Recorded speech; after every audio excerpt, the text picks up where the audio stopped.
Hey guys, welcome in. We are in the creepy basement today, trying to avoid the heat.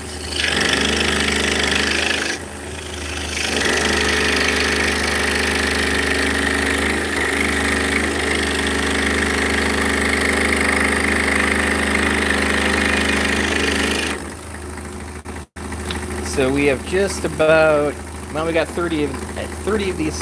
Well, hang on, let me think. Is it 30? Okay. It's 25 or 30 of these cutouts we need to make. Good. Good, good, good. I'm doing well. How you doing?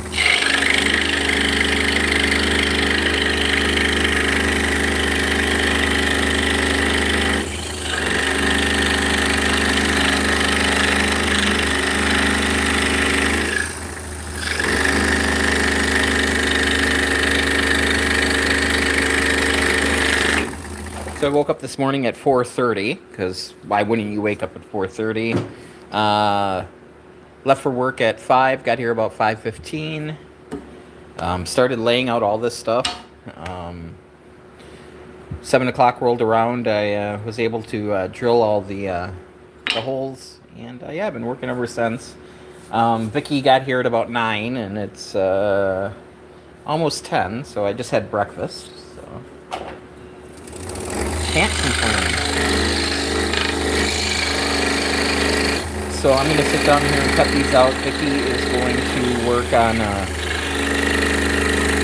packaging up the 3 wholesale orders and then whatever orders we have on Shopify and Etsy.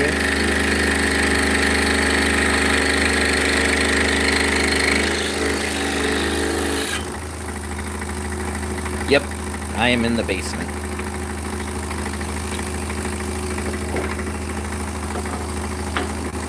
Da, da, da, da.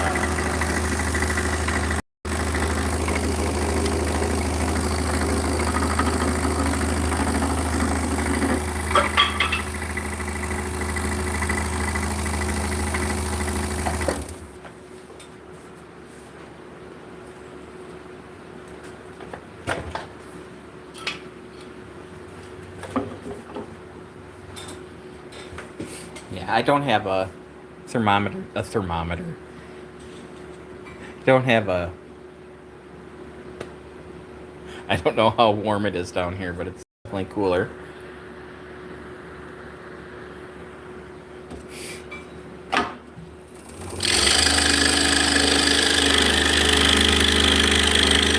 It's gonna be one of them days. So if you're just joining us, we are cutting out 5/8 inch cherry today.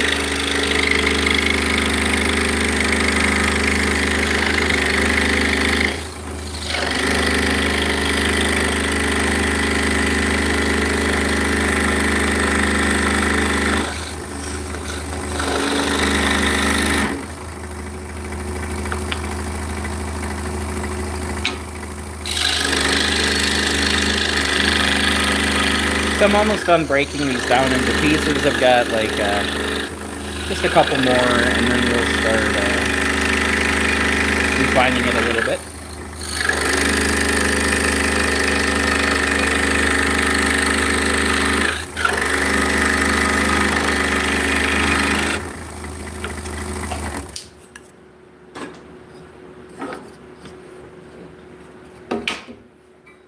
So we are cutting out on a scroll saw. This is a 16-inch buck tool.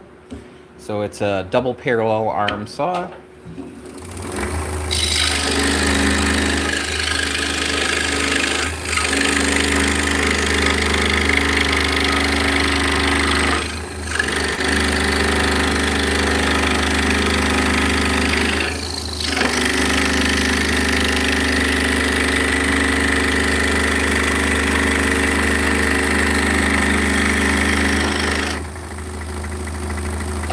Yeah, they're 5 inches. So they are one of the larger ones, yeah.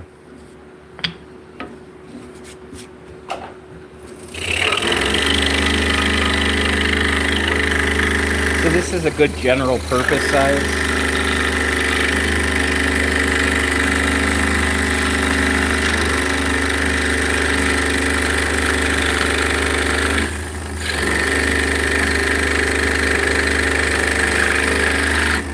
So it's a good size to start with.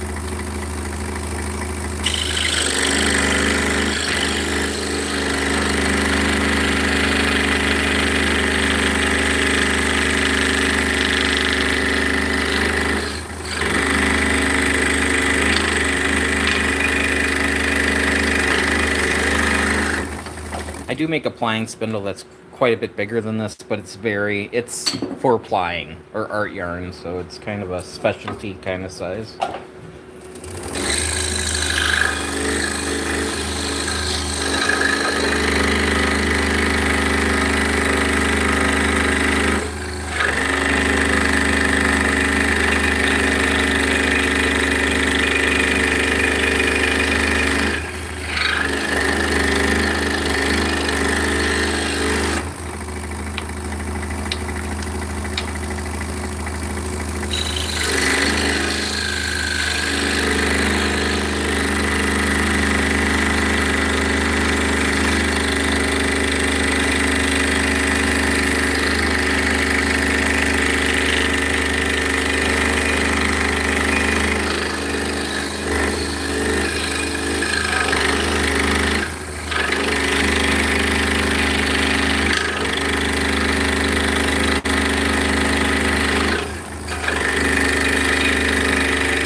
Hey Harris, how's it going? Welcome in. If you have any questions, feel free to ask.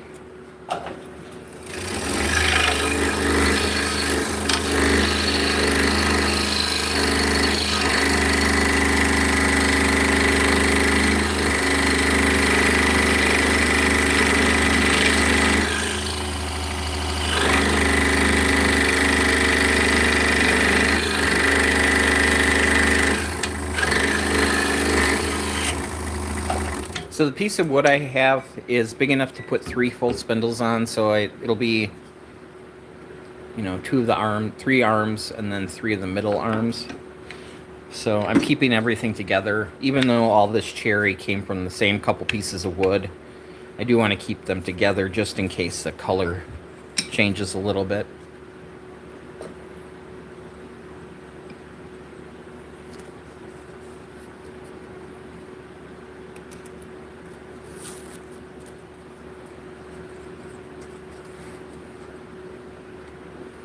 So yeah, we're just kind of hanging out.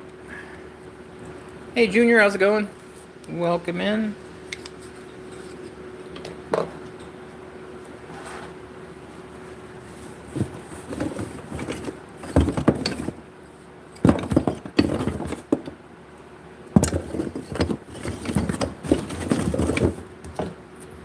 All right. Got 3 there, 3 there, 4 there. There we go. All right.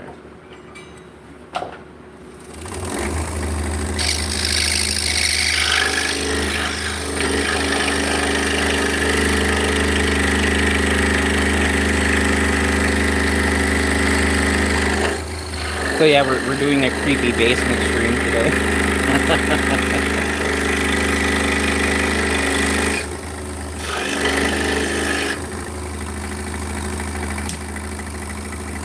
It's already 82 degrees this morning, got a high of 93 today. Very humid.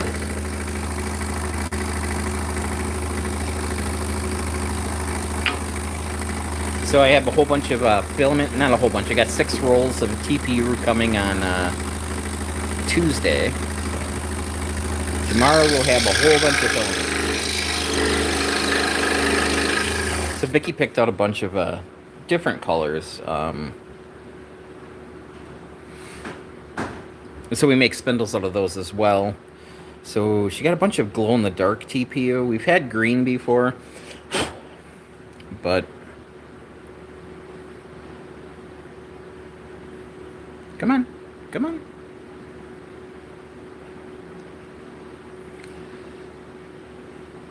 So she bought glow-in-the-dark pink, which we've never had.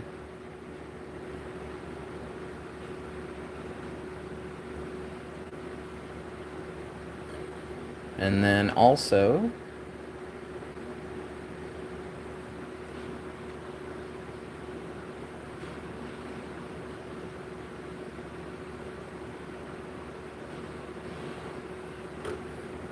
glow-in-the-dark blue, a translucent deep blue, a transparent, what is it?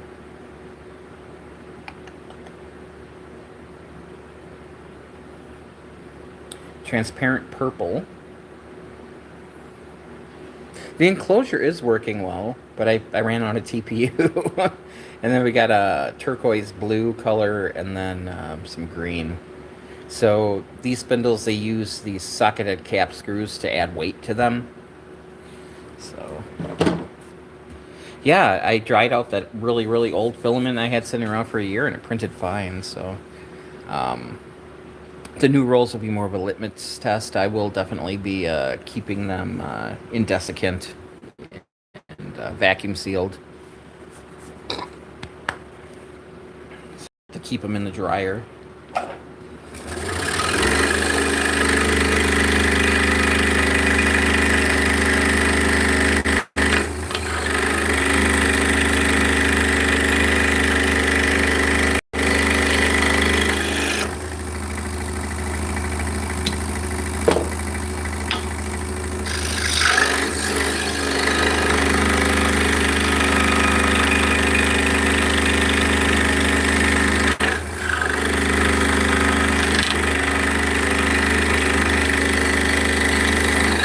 So I think when I finish cutting these out, cutting the outsides out, I think we'll go and cut out the animals first rather than cutting out the mortises.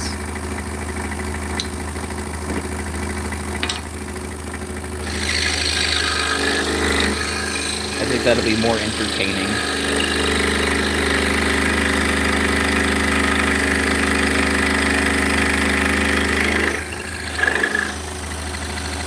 My vocabulary is top notch.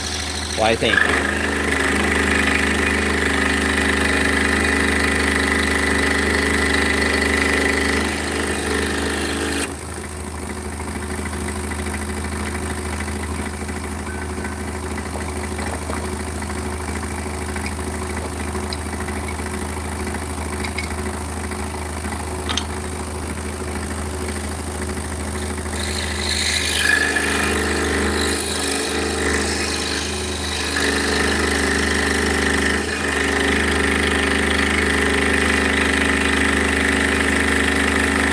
Yeah, it's going to be a good day. I've been using the scroll saw since 1987.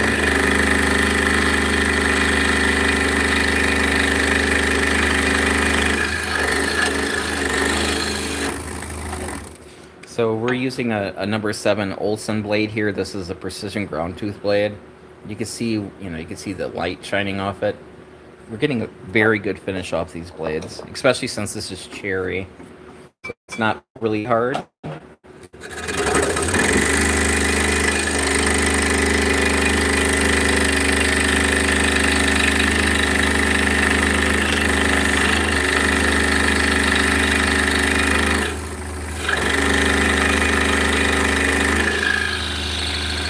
You got your scroll saw last October? Awesome. Are you using it quite a bit, or does it just come in handy on occasion?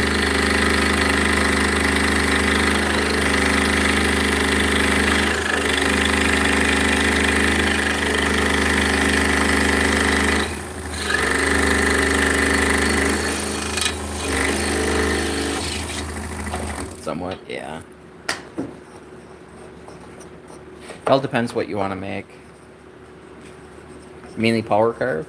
I gotcha. I've got a Fordham upstairs.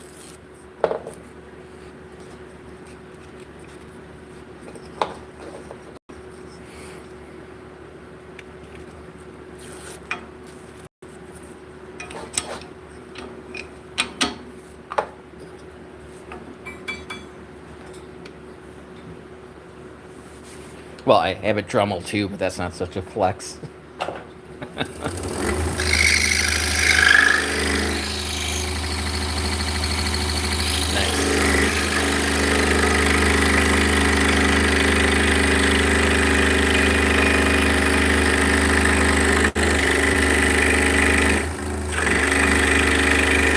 Yep, Yep. So we're in the basement right now.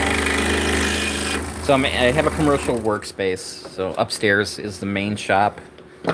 I've got a Pegasus up there, but it's just so hot that we're down here today. So we're on the little buck tool.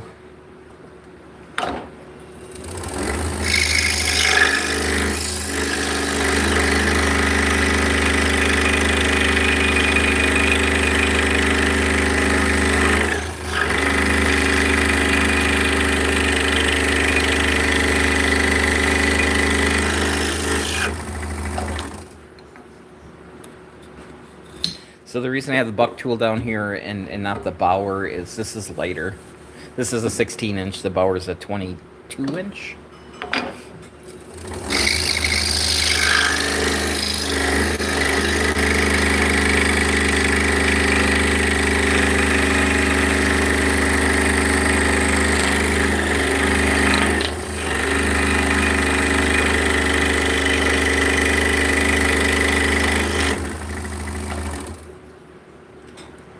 You started making toy wooden trucks and cars with yours? Nice.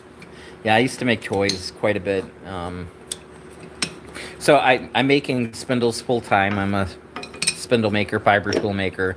But yeah, I spent a lot of years making wooden toys. And I did a lot of word signs as well. Modern witchery, yeah, pretty much.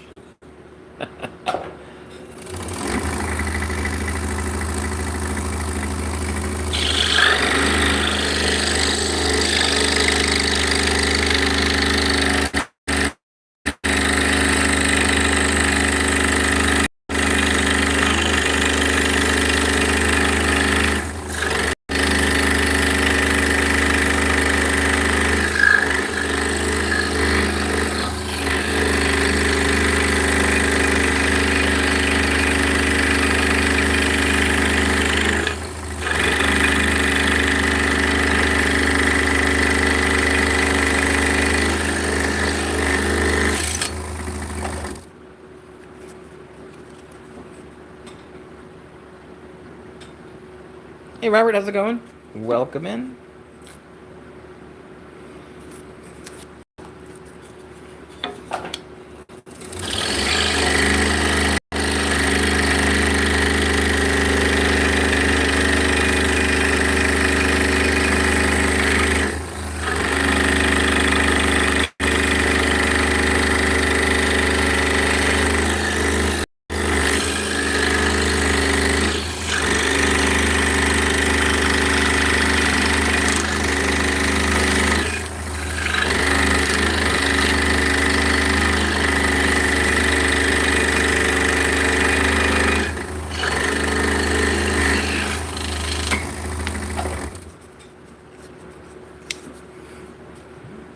Thank you.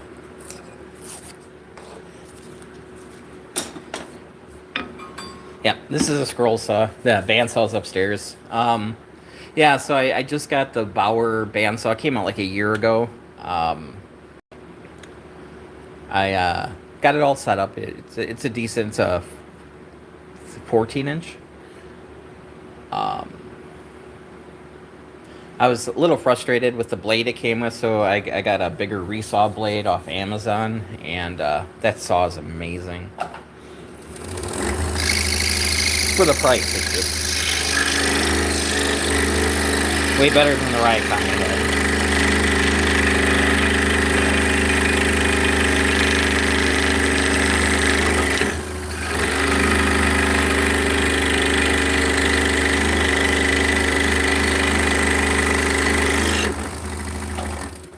Yep, so we have another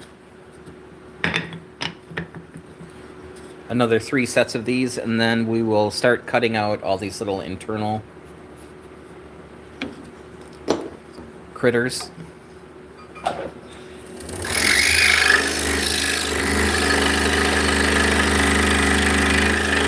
So when we start cutting out the internal, we're going to drop from a number 7 down to either a 5 or a 3, depending on what we're cutting out.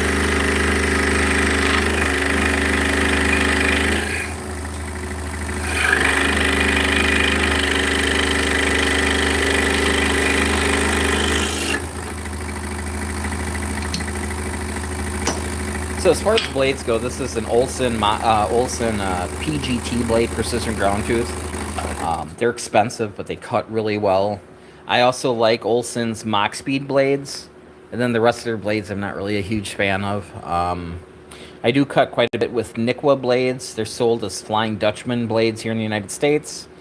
And I do have some Pegasus blades as well. I'm not really a brand dependent kind of guy. This is the most aggressive blade I have. So we would go these blades, the Mach Speed, and then like the Polar blades. Well, actually, I think the Nikwa blades are next as far as aggressive, and then the Pegasus blades after that. You know, it all depends on what style you get as well.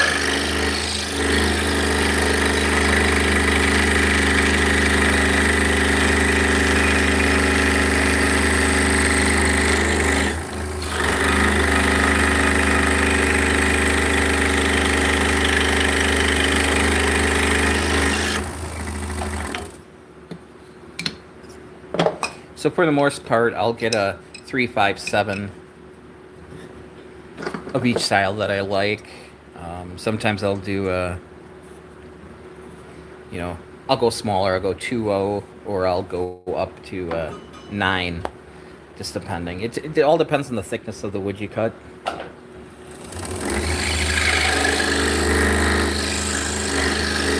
And I got the spirals as well. They'll help you out if you're making something huge.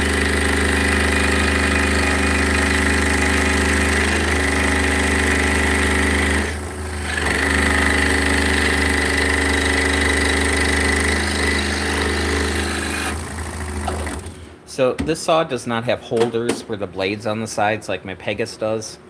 I think I'm just going to design something that I can put in there. But yeah, I keep my blades in test tubes. And the caps, these are the original caps that came with them, and they tend to fall off. So I actually designed these little caps here out of TPU, so they're squishy. And that gives me a flat surface where I can write what it is on the top. So organization is like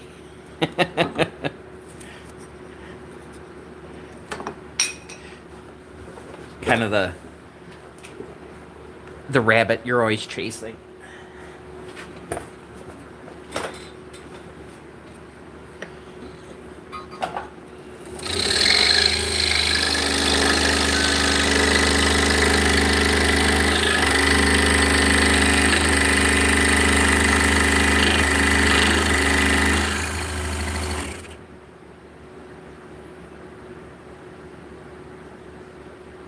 Yeah, I mean, they keep moisture out so they won't get rusty, and they keep them together. I really like the test tube.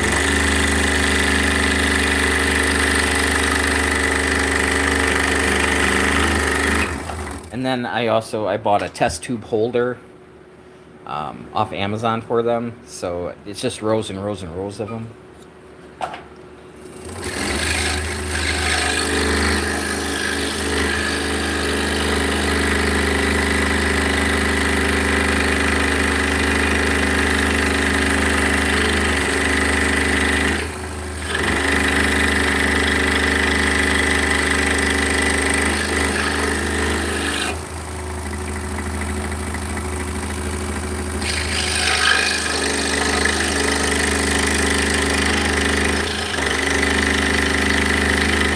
So yeah, I'll usually get about an hour out of these blades. If I'm cutting cherry, 5/8" cherry, I'll usually go for about an hour with one blade. It's not the case today because I'm going to switch to a smaller one. I'll put this one back on the phone.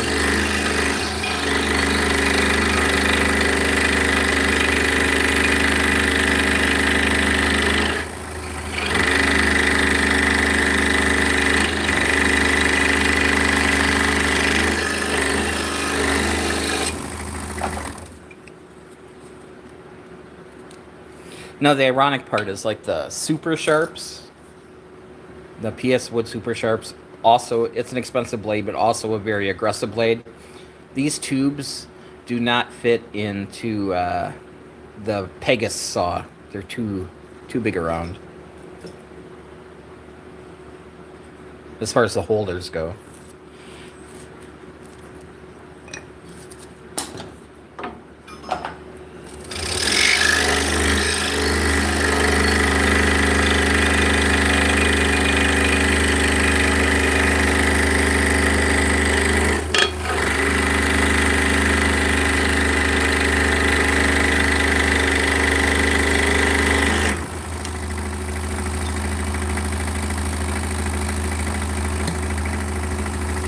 Hey Conda, how's it going? Welcome in.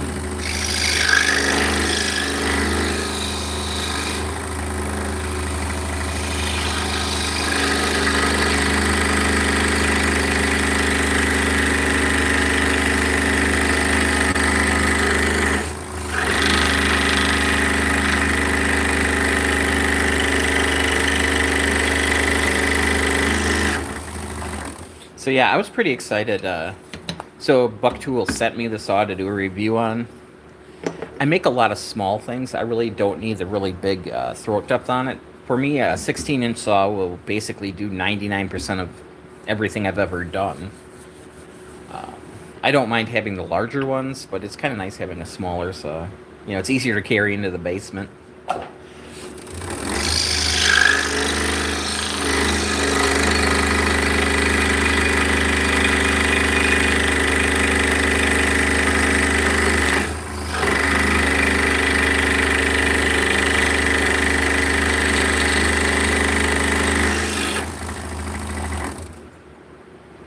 Oh, nice. Yeah, you know, the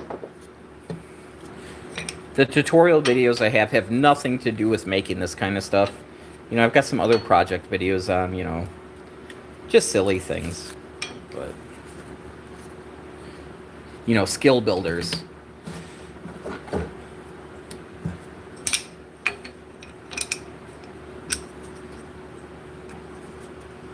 Like, if you ever want to make an anti-disestablishment Terryism sign, you're all set for that.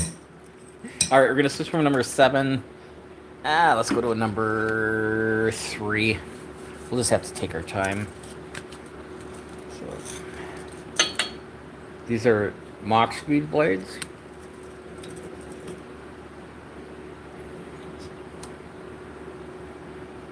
Oh, I hear ya.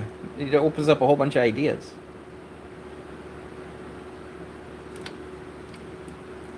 Well, hopefully I got this one on the right way. It's tiny.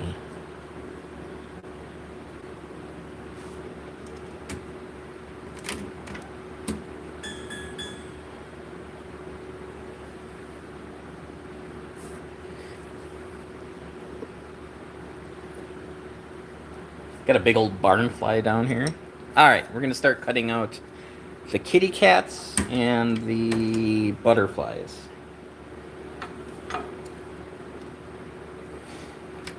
So the cats are pretty straightforward. I want to keep... Let me zoom in here. I want to keep the points on the ears. So I'm going to come up this way, saw up to the top, back up, come back down, and then come in from this way. So I'm always cutting in this direction. So we're not going to go around the horn there, because we want to keep that pointed. So when you're cutting out anything with a face, you really have to nail the face itself. If you get a little bit off the line on the feet, the legs, the tail, it's not going to stick out. But if you screw up the face, that's your eyes are drawn to faces. So spend a little extra time and try to stay, you know, on the lines. That is a mouthful, I tells you. Oh, I almost had you. Alright. One less fly in the world. So I'm going to split the line.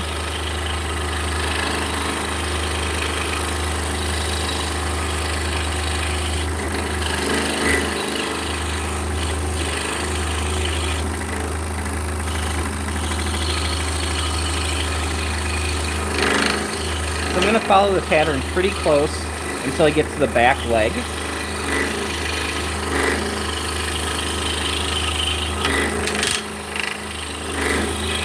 And then between the legs, I am actually going to leave a bigger area.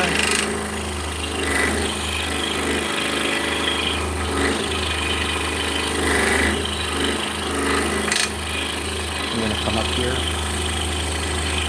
Just the distance between the legs there is kind of small, and I don't want them chipping out.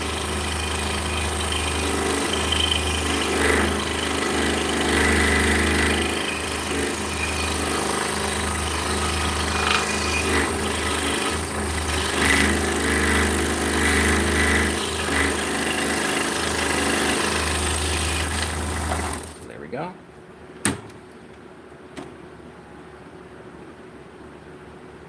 Right? You can always hide your mistakes. So I'm going to take this out and look at it. I want to make sure I'm cutting square, especially with the number 3 blade. If you put too much pressure on it, you'll actually start tweaking the blade, and you're going to cut conically, so you're going to cut in a cone shape rather than straight. So these look straight, so what I'm going to do is zoom the camera out. There we go. I'm just going to set this back in, and if it slides through, we know we're cutting square. So you want the same size on that side as that side. Now, if you were cutting out like a picture that you were going to put on a backer, it really wouldn't matter as much because you wouldn't be able to see it. But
so we still have to cut out this mortise. Eventually, that'll be cut out.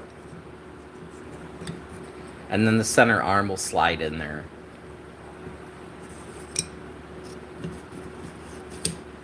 Alright. Next up, we have some butterflies. I do not cut the antenna. The antenna are just kind of small. It'll give you a point where it would like to break. So.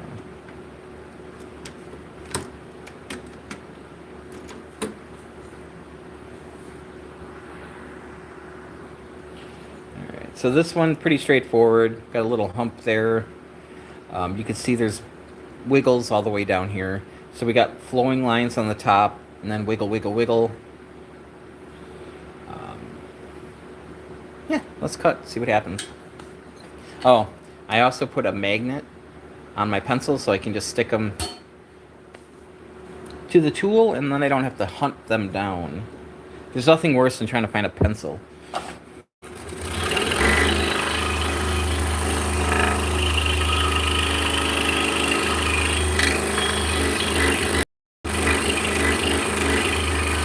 Come up here, we want to keep that point, so we'll just go around, come straight back in.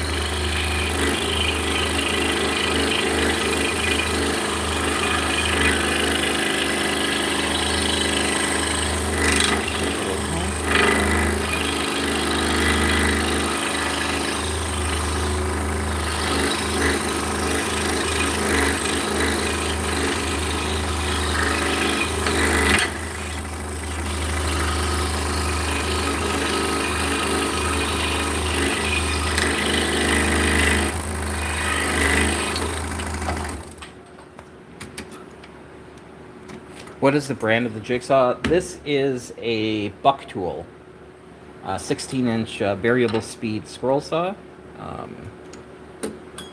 It's made by Chansen in China, 4-buck tool. They also make saws for Bauer, Rycon, King, bunch of other brand names. So yeah, it's a nice little saw.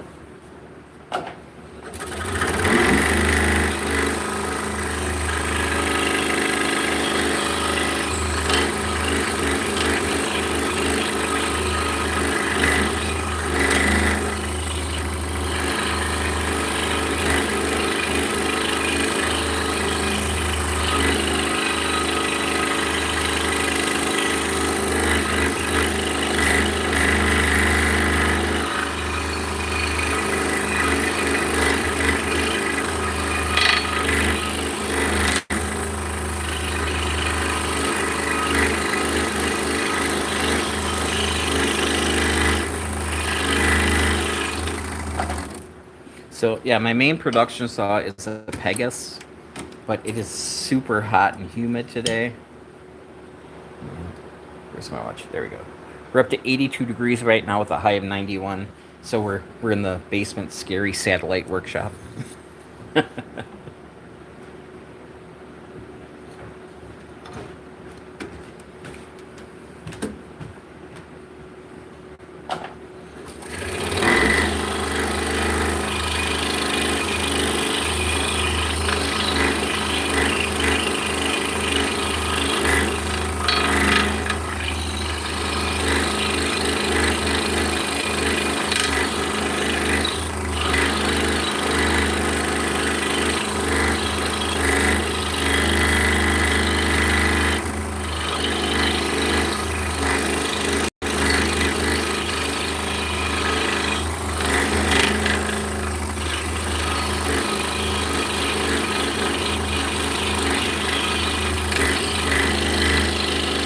Yeah, these are part of a wholesale order. What's up, honey? I'm ordering boxes. It's going to be around that. You can say that. Okay. Well, I didn't know. It's going to be around $4. Okay, we can afford $4. Right. But it looks like they'll deliver it tomorrow. Okay, so $400 worth of boxes. Yeah. Is that a pallet's worth, or since they're coming tomorrow, they're know, probably maybe. Alright. But I am going to go with the free shipping. the freight Oh, the option. freight. Yeah, so it might be on a It pallet. might be on a pallet, yeah, but it should be fine. I mean, didn't they set it like in the loading zone or whatever last time? And Yeah, we no problem. yeah, So. that's fine. If it's a pallet, that's fine. We can just grab them off the pallet, and then we have a free pallet that we paid for. So Right. we can put it down here with the rest of the pallets. We can have a pallet party. Yeah. Right. Yeah, and then I will, because we're gonna be out of the little boxes. Yeah, we need little boxes. That's Yeah. for sure. Um, How we doing on 8x6x2s? we have like 100 of those in the back, so I'm gonna order just a little bit more. So the little boxes will be the ones that we order the most Yeah, of. that's what we and use the we'll- most of, so yeah, that makes sense. So, but yeah, I'll and then I'm gonna wait on the 12 by 2 by 2s because we have probably a stack of 20. Yeah, we don't 30 use them back all there. the time. Yeah, that's fine. And they require a minimum of 100, so I figured we'll wait Yeah. until we absolutely need them. So, even though they come in bundles of 25, you have to order 100 of them? They don't, not all of them come in bundles Oh, of some will 25. come in the hundreds? Yeah, I'm assuming that the 12 by 2 by 2s came in a bundle of 100. Okay. Because they're loose back there, so. Right. I kind of guesstimated what was stacked, so. All right. Yeah. Trying to think. Well, don't try to think, just think. I'm gonna need, I'll have to look to see if we have any of the big boxes, for that other wholesale order, the 12 by 10 by 8, or whatever the the ones that we get from Walmart. Uh-huh. If we don't have them, we're gonna have to run to Walmart and get a box for the wholesale order. I gotcha. Yeah, then pick me up a phone when you're there, too. Well, you have to come with me then. if Oh, you wanna do okay. a Yeah, vote, yeah, yeah, so. yeah. Well, if you're going to run to Walmart, let me know. I'll come with you. Yeah, I All probably right. should grab the stuff from Walmart. Yeah, well, yep. Get all the stuff ordered, and we'll figure it out. Yep. I'm going to get back to live streaming, if that's okay. All right. Stupid ghosts. Ordering boxes. All right.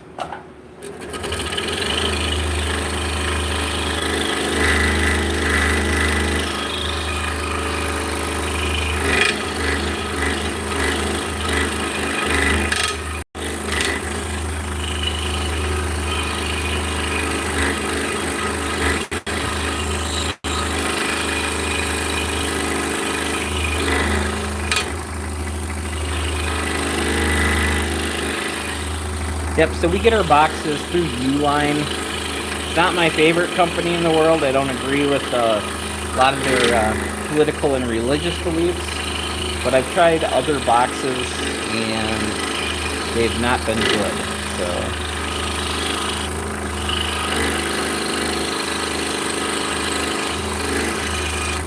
I tried Grainger and the quality of the boxes are just horrible. Hello, Demetrius. How's it going? Welcome in. All right.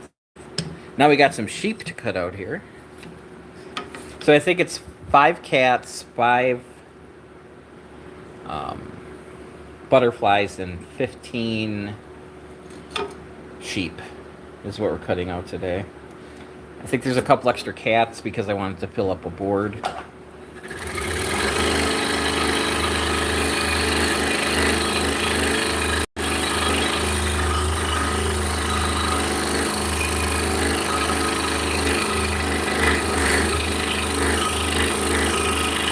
So these, I'm not really concerned about making a very square foot. I'll round it over a little bit.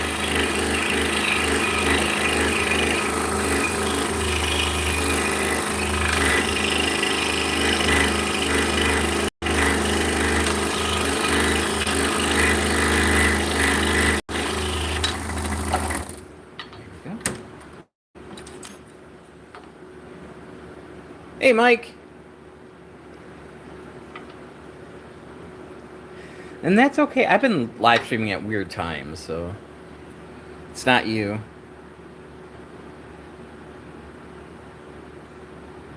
So this is kind of thick for doing stack cutting. If they were like a 1/4 inch thick, stack cutting would be the ideal thing to do. But with this, yeah. Especially with this little blade on here, it would be asking for trouble. But yeah, if it's thinner, it would be a good idea.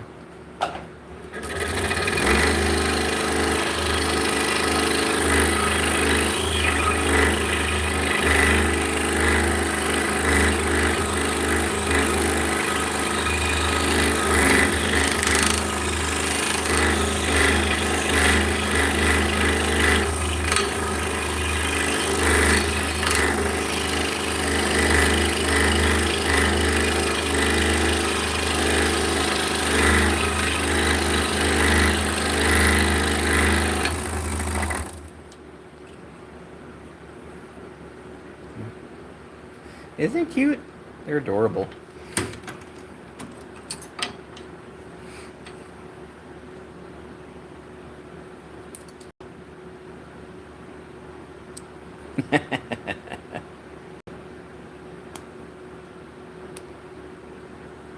Huh. That's weird. There we go. So yeah, we have to go back and we have to cut out mortises to go through there. But that's boring work, so I thought we'd do the fun stuff. So yeah, this is 5/8 inch cherry, or like, what is it, 19 mil?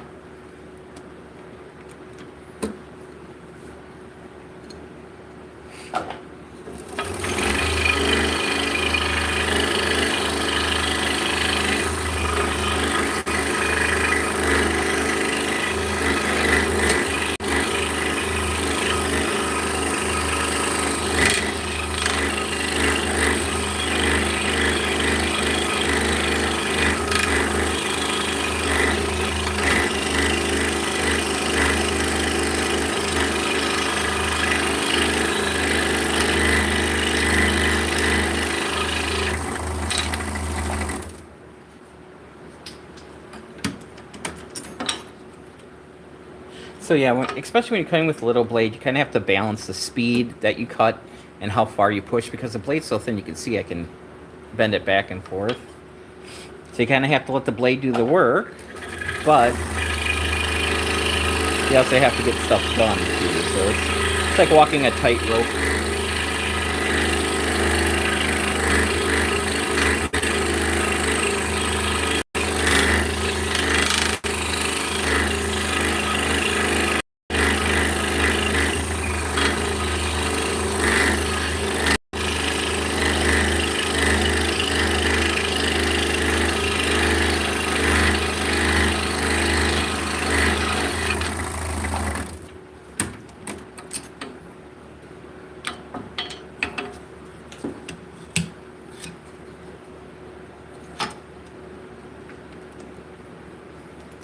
don't know. I like the sheep. You can cut it all in one pass. You don't have to sit there and go back and, it's just one and done. Plus these little humps. So when I'm cutting them,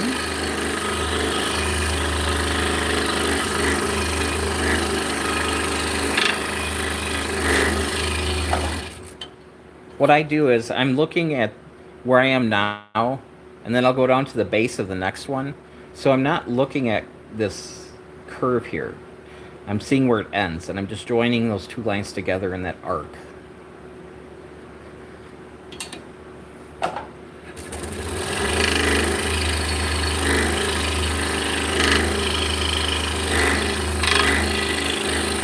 So hump, hump, hump, hump.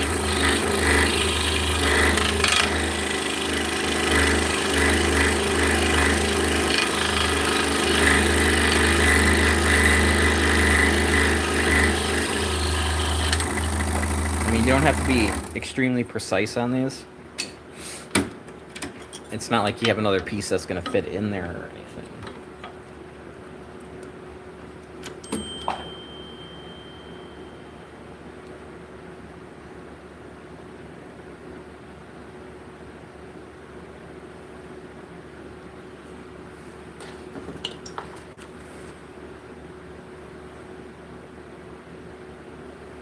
Hang on one second. I got him message Vicky.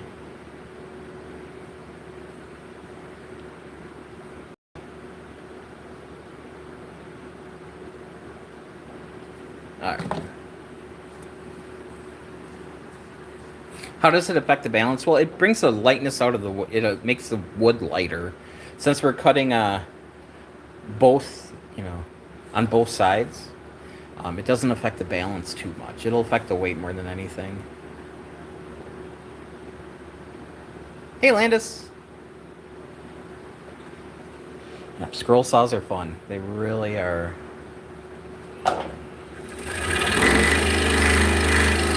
They take some practice, but...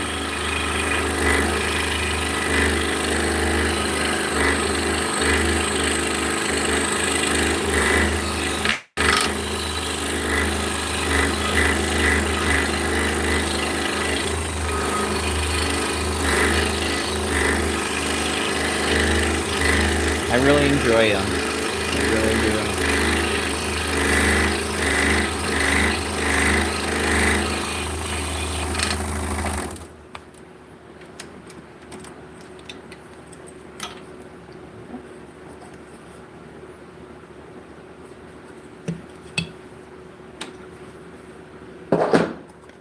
All right, we got some more butterflies here.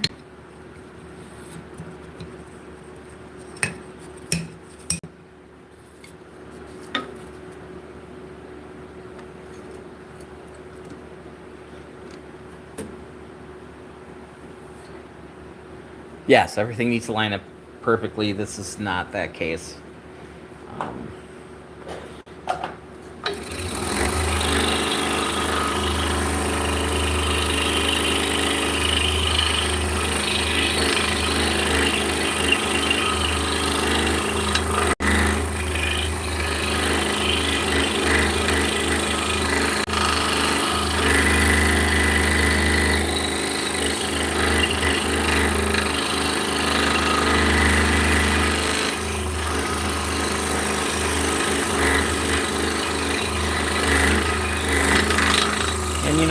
They're handmade, so.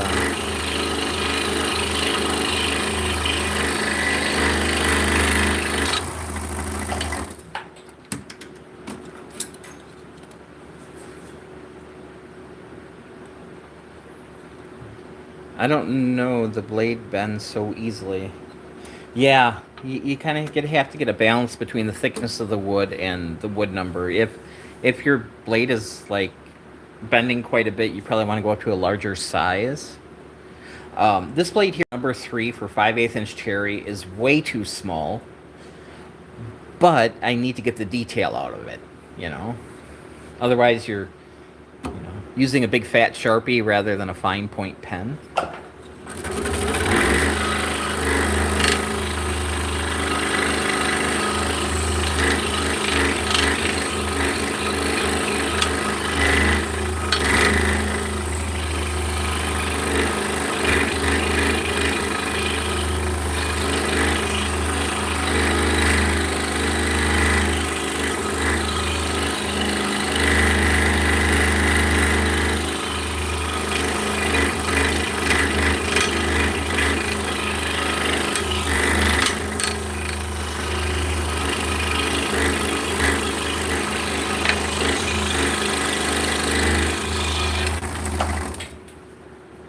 a problem. Yep, checking the blade tension would also be a great idea. So you might notice when I put my blade on,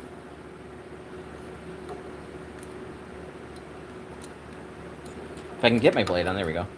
I'll set it down, tension it, and then I'll usually come by and pluck it. You should get like a high C sound. How long do blades typically last for me? If I'm cutting this stuff here, I'll usually get about an hour out of the blade. But if you're cutting something thicker or heavier, you know, 15-20 minutes, you might need to change the blade.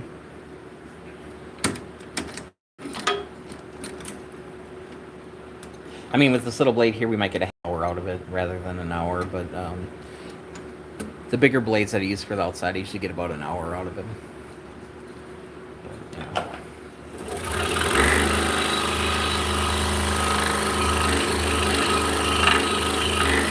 Now, if I'm cutting exotic woods, then we're more in the 15-20 minute range.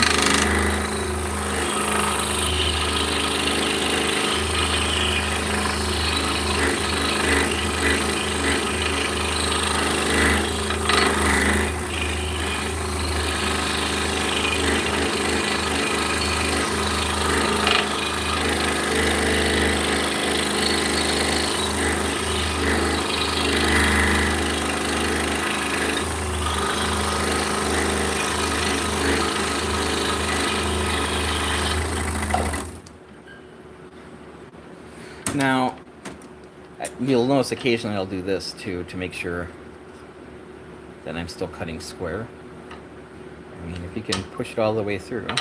If you're going too fast and forcing it on the side, you're going to cut at an angle and then it's not going to slide through. So.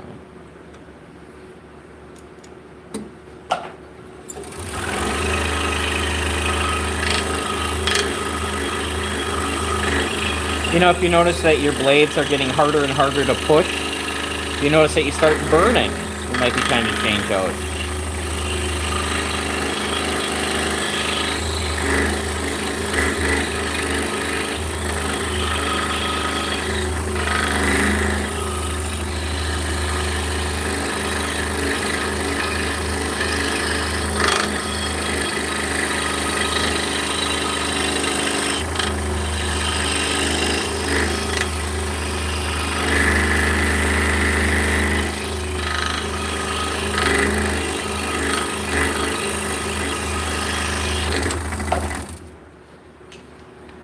Hello, welcome in.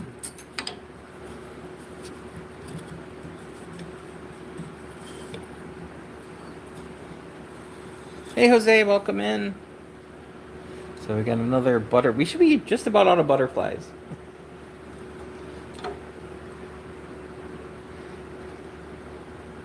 And then we'll get to some sheep and some cats.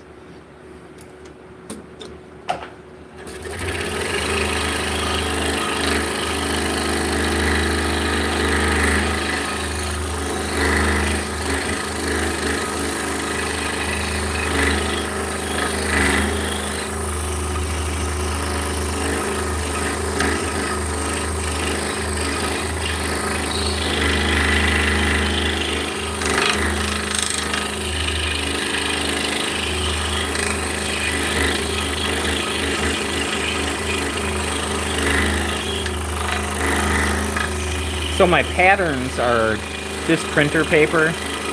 So I just print out the patterns, then I use spray adhesive to glue them on top of the wood. And I use blue painter's tape. So I'll have the wood, blue painter's tape, and then I'll glue the pattern on top. So with the blue painter's tape, what it does is it makes the pattern into a sticker so you can peel it off. If I would just use spray adhesive on the wood, I'd have to use like mineral spirits to dissolve the glue, or you'd have to sand it off. This way I can just peel it off. And the reason I use blue painter's tape is normal masking tape is pretty much the same color as like maple. So if you're not paying attention, you might not see it, and then you go to power sand it, and then you get a big mess. So that's why we use the blue painter's tape. And it does help locate the blade as well. A lot of people use packing tape or shelf lining paper. All those work well.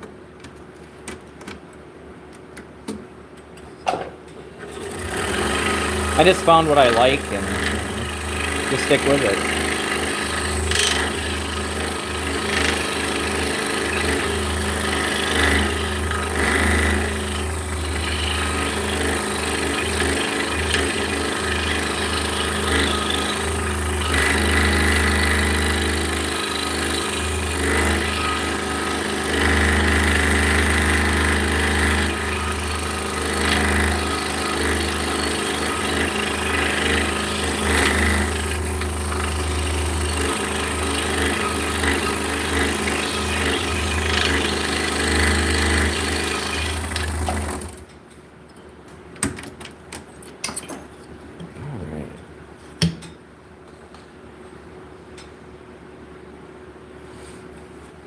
Next up, we have some cats. We got 3 cats.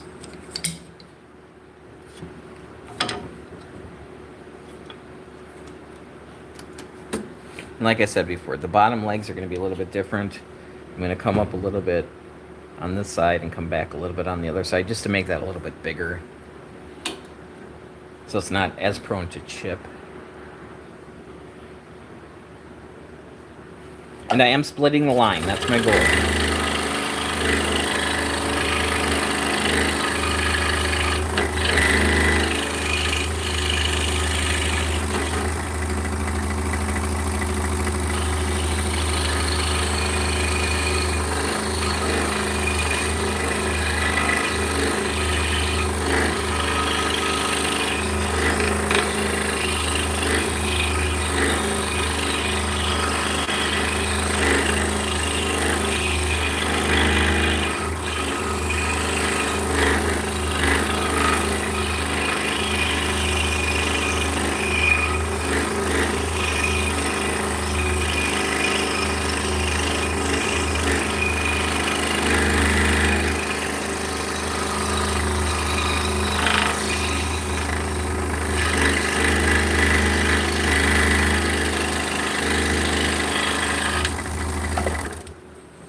Go.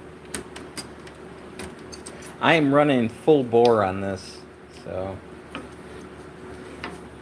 this one was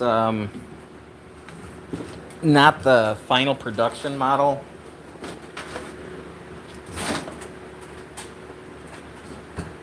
So this one limits out at 1550.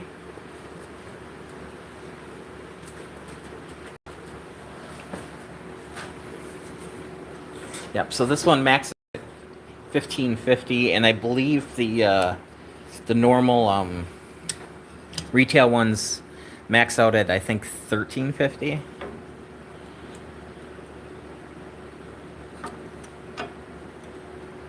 So they kind of tempered the speed down on the final one, just because at this speed you're asking a lot out of the saw. Yeah, it's very quick.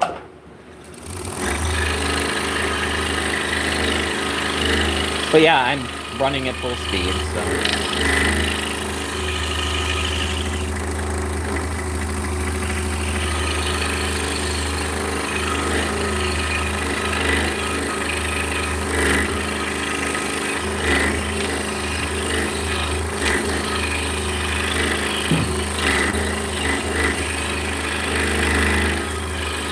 You know, if I would turn it down to 1350, it'd be a lot quieter. It wouldn't be as loud.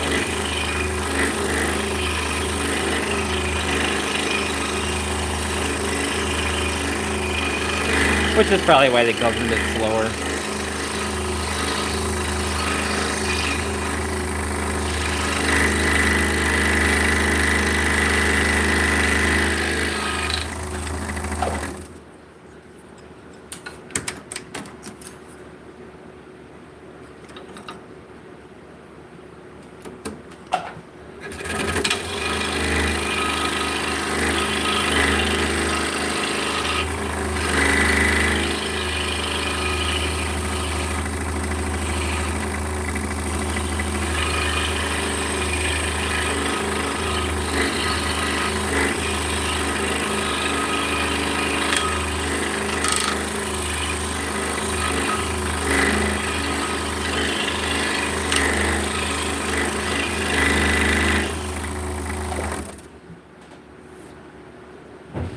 Yeah, I think that's about right. I think that's what my Pegasus maxes out at.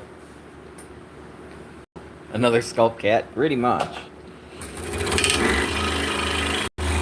Got one more cat and then a bunch of sheep. I think we have more cats coming up, but it's going to be a while. When we get to the sheep, I'll probably switch out and put a number 5 blade on.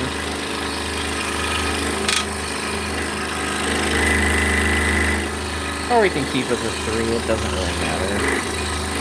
Cutting off it.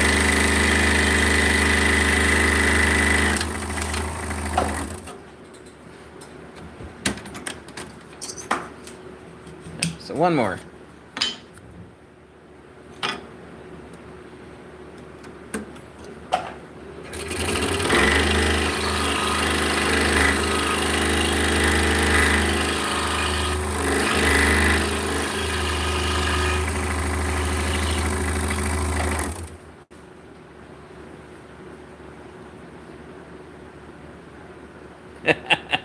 Yes, yeah, sure it can.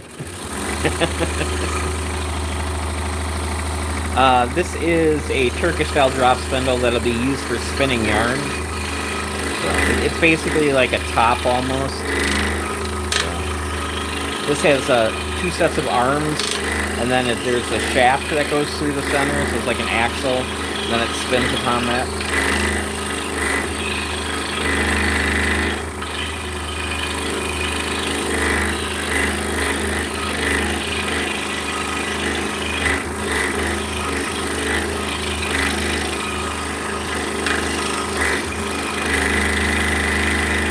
So we're just cutting animals into the middle right now.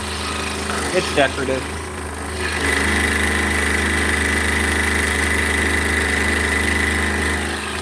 For the most part, it does affect the weight of the spindle itself.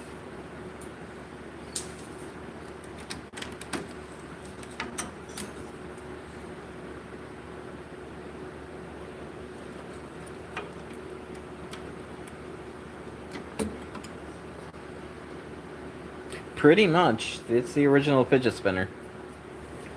It's a very early, simple machine.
Hooray! So, these are the center arms. So, I have a piece of doweling and an end glued on there, and then I set this into a board with holes in. That way I keep everything together, because these belong with this board, these belong with this board.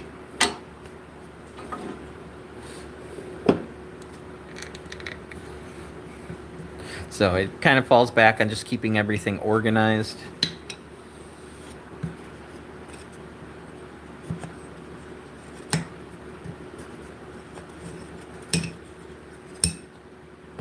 All right, some sheep.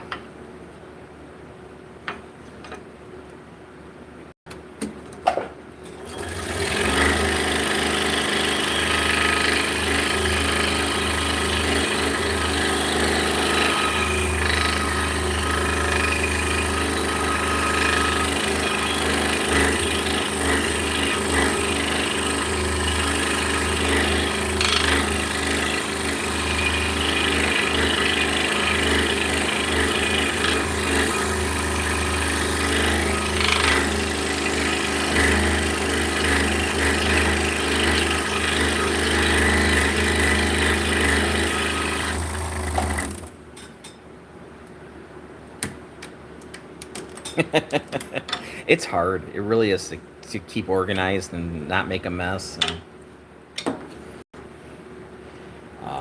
you know, when I was doing this as a hobby, my shop was just horrible.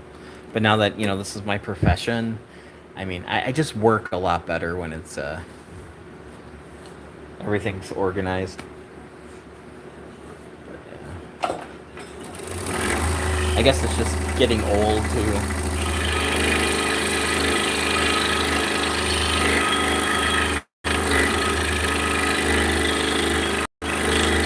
It's one less thing to worry about, you know?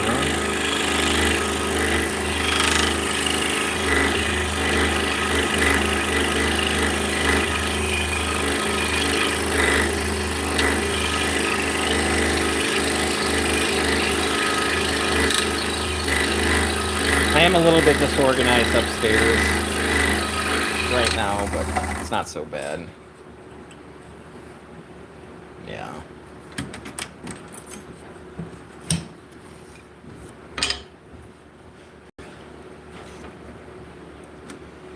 And at home, you know, not this way.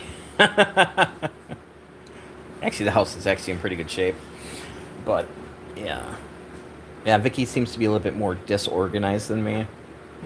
So, I try to keep the shop together.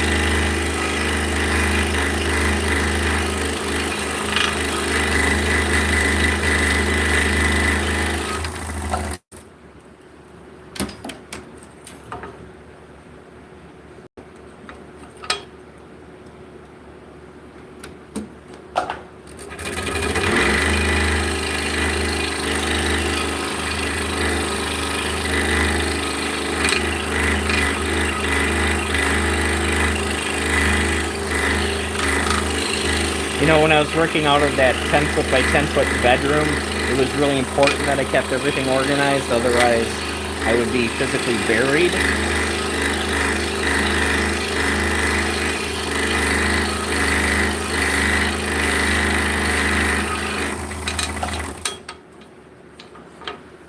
So you're 58 and you're just a lazy flake when it comes to organization. You found out in the last few months you have ADHD and the challenge is real. Oh yeah, yeah.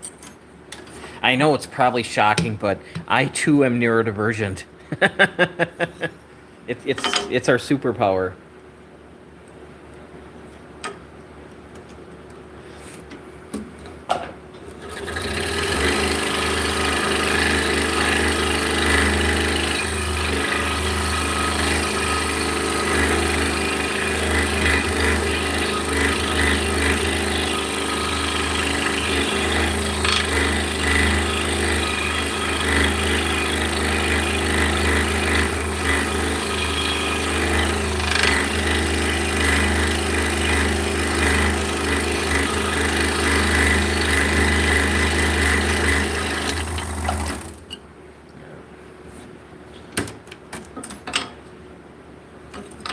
Yeah, when I was little, it was ADHD.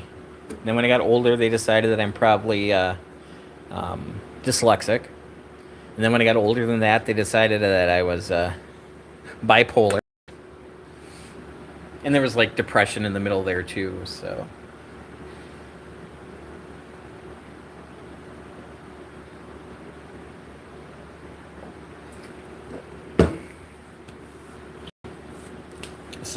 yeah, I'm on no medications.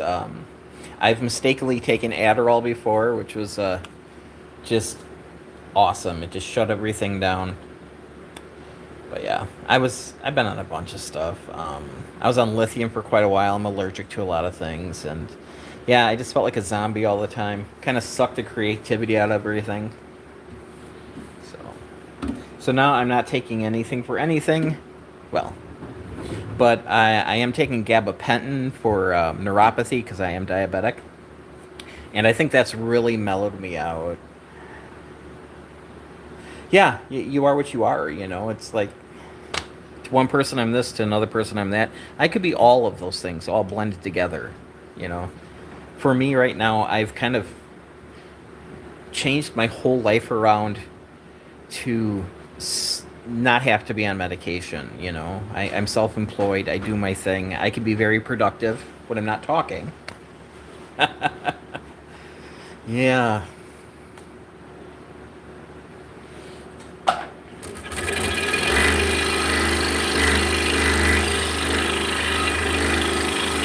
You just have to accept, you are what you are.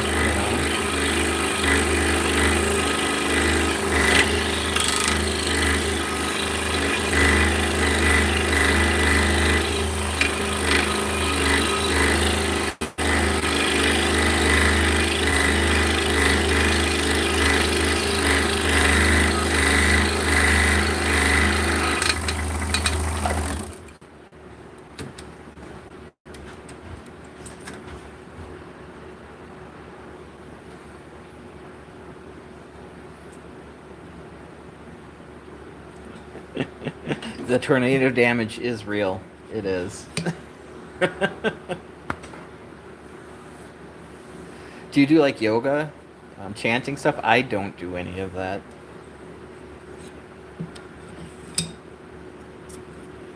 So you can kind of tell how I'm doing. I do have some stems. Like I will pick at my nails. So right now is not so bad. There's some damage there, but when sometimes they get really nasty, I it's subconscious, and I chew on like my cheeks, my mouth. I don't think I could reach the other cheeks. Yeah. Just kind of, find your strengths and I did, factory work for many, many, many years, and it was great. It was physical labor, and I could shut my brain off, and yeah. But I'm much happier now.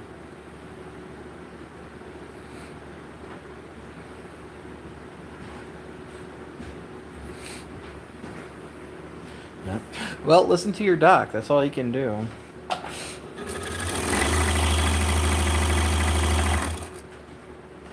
Yeah, and that's I believe is one of the reasons I do this. I've and the whole spindle thing. I hyper focus on things. It's not my day job. It's my life. This is me. Yeah. Hey, thanks, Gun. Did you chew on the mustache? Oh, I've done that.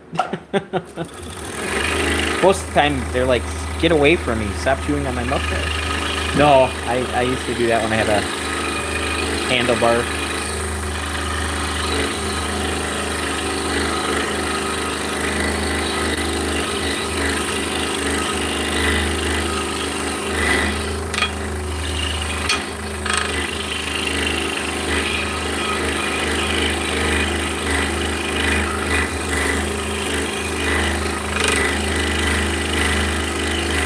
And I'm very lucky. I have a very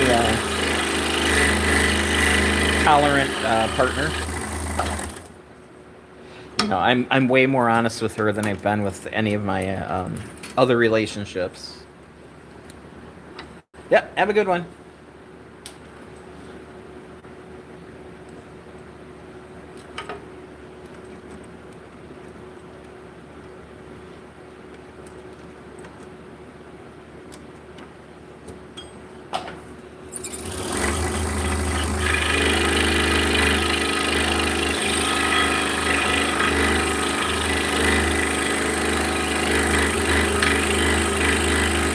Yeah, and I used to have a lot of problems with social anxiety as well, but I've come up with some coping mechanisms that help me. And so I do festivals, I'll do shows. So, I'm standing in a booth with, thousands of people walking by me.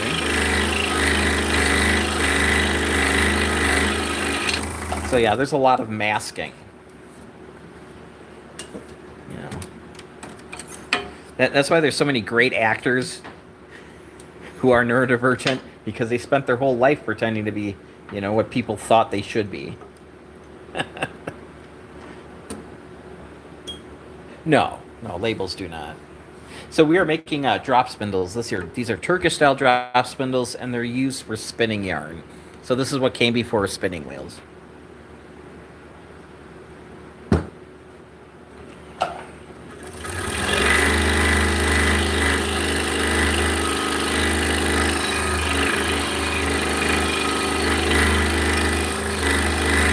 This pretty much sums it up. I'm live streaming, I'm working, I'm listening to music.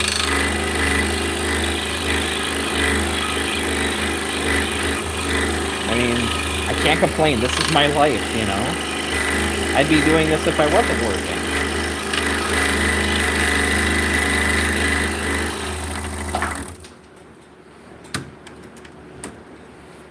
Let's see. You pray anyone that reading this to call the Lord Jesus Christ, salvation be the whole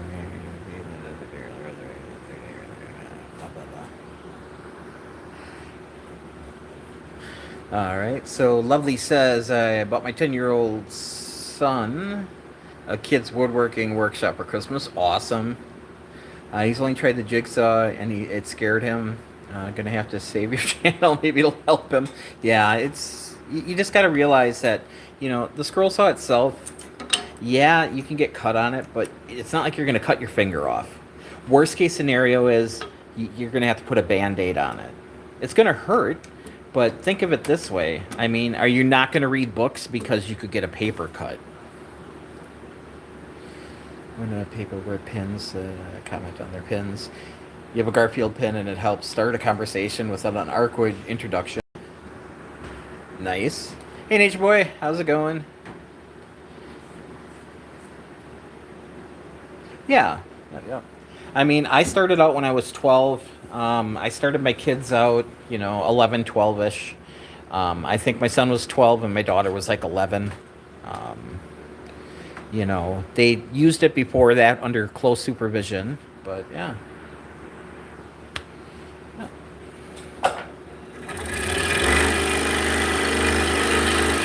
And the saws come with guards on them. So more than likely it'll have a hold-down foot on it. So there'll be a big pressure thing that sits on top. I don't run one because I make little things. It's there to keep the wood from bouncing up and down, but really it's there to keep your fingers from getting anywhere near the blade. So, good to hear.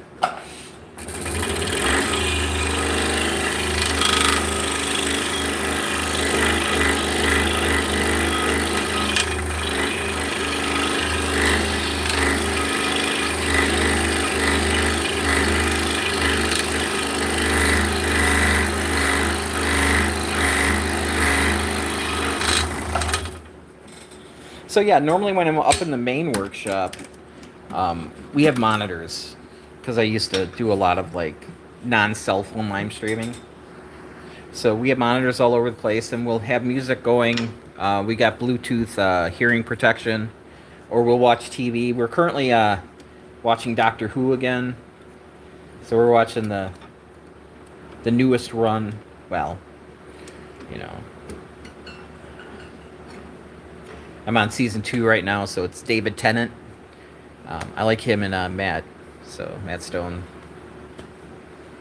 So yeah, life is good.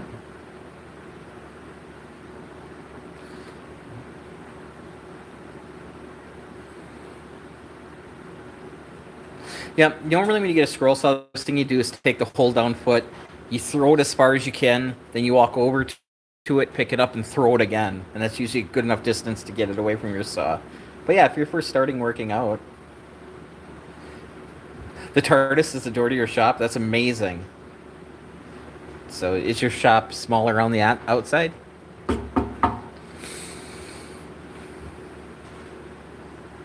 You feel like I'm on the finish line of your race?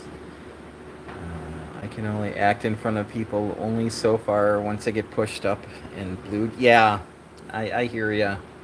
Masking's hard. I avoid a lot of social. I've never been a bar guy. I love music, but I never went to a whole bunch of concerts. If I did go to concerts, it would have to be with a bunch of friends, and yeah, you just kind of do whatever you can do. Yes, the hold on foot is the enemy sometimes. But when you're first starting out, I don't like saws that have the blower attached to the hold on foot. A lot of times with the cheaper saws, you'll have the hold on foot like a little brass nozzle and then a tube going in there. So you kind of have to keep the hold on foot somewhat there.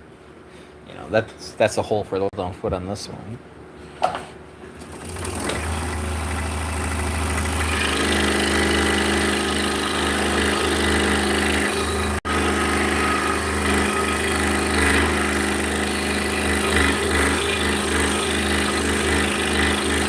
I really need to bring the fly swatter down here. We got some pretty big barn flies down here. They got the whole basement in there attacking me. I think I've dispatched 3 of them so far.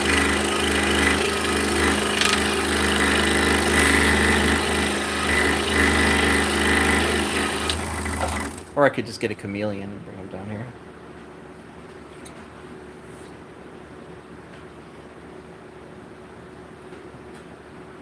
Yeah. So you open the door and it's only 8 inches deep, and then you push back of the wall, and then you can step in. Nice.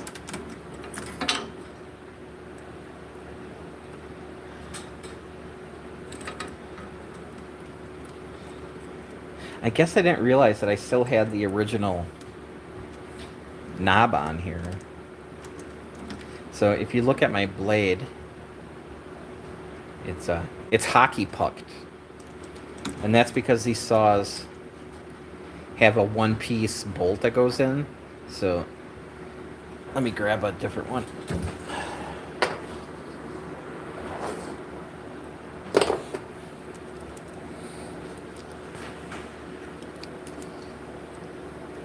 I have to order more of these knobs. So this one is actually 2 pieces. So that'll pull out there. And then there's a little O-ring on there as a bushing. So when you tighten it, you're not going to bend the blade. I think we're going to go up to number 5 now anyway. This way you get lateral pressure rather than rotary pressure.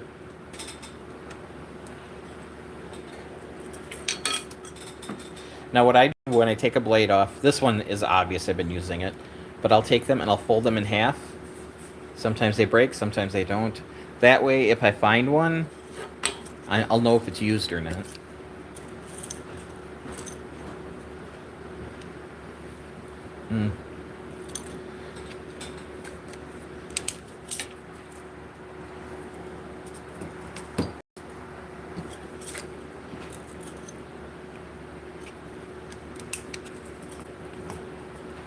Yep, so this one is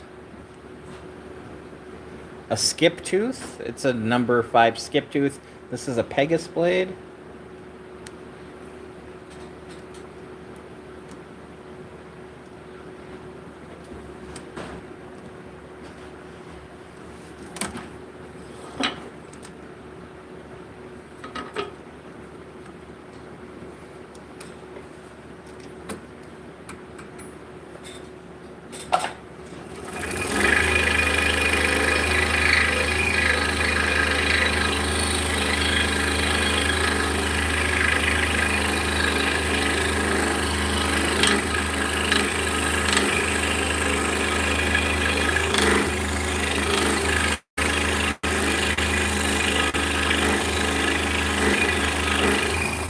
God's sake, fly.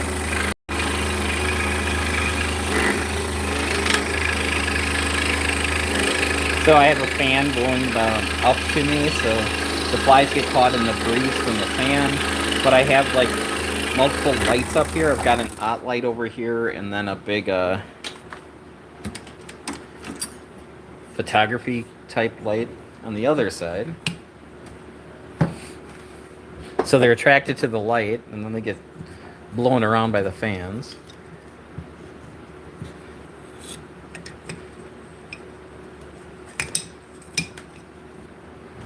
All right. Another sheepy here.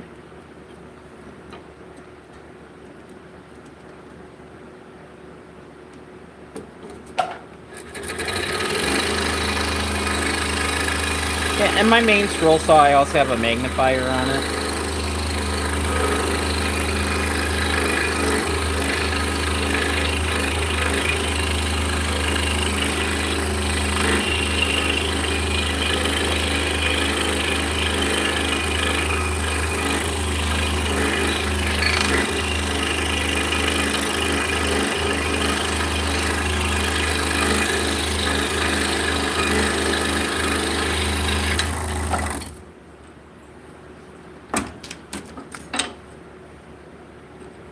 But I got enough light down here where I'm alright with the lines.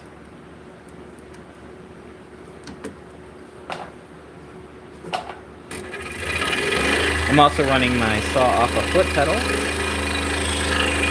I currently have the power maintain switch on here. So I step on it once to turn it on, and then I can move my foot, and then I step on it again to shut it off. And then on the other side, I have a dead man, which is put your foot on it, it turns it off. Take your foot off, it shuts it off. So depending on what you're doing, sometimes you'd want one or the other. And I think I'm going to go back to number 3 blade. I mean, these look, but kind of digging the number 3 today.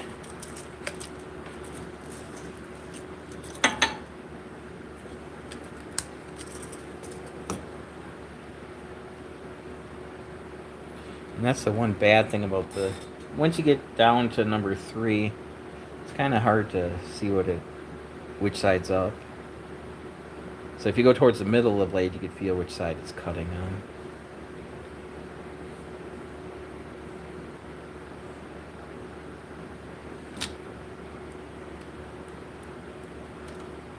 So normally I would just use the magnifying glass.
So we only have 7 more insides to cut.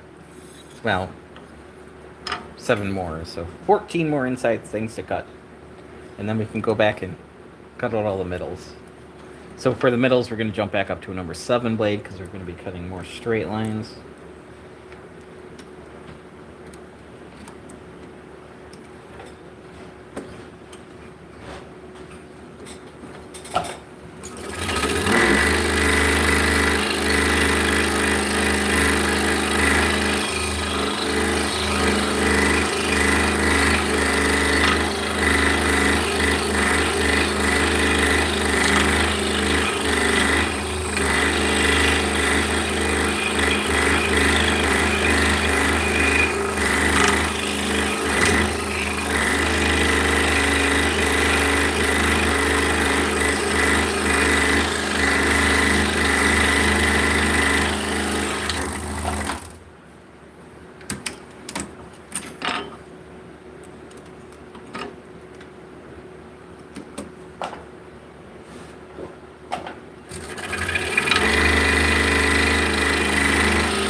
Yep, so my saw upstairs, I have at an extreme angle, and then I sit in a computer chair.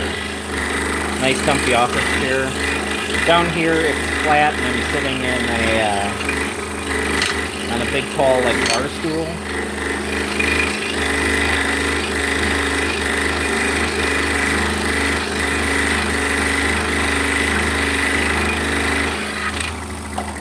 Which is fine. I do prefer the office chair, especially you know, if you're going to be sitting for multiple hours. This is set up where I can also stand while I cut, which I might do right now.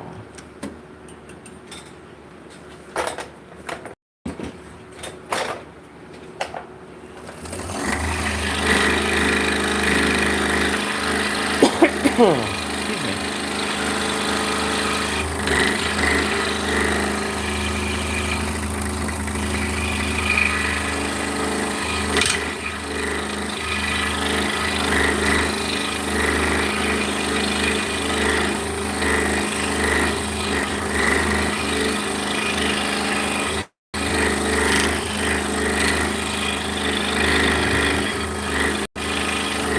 So I'm going to have to go back to the mill and get more cherry. I wasn't expecting this wholesale order.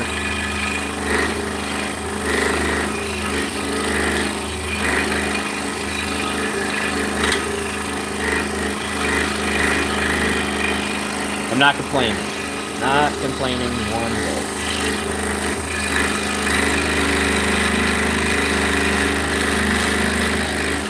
Because after I sell these, I can get much more wood.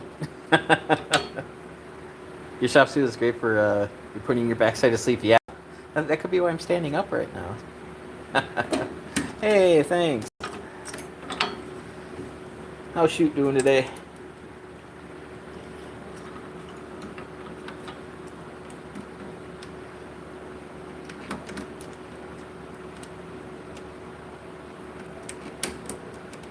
Not used to standing up down here.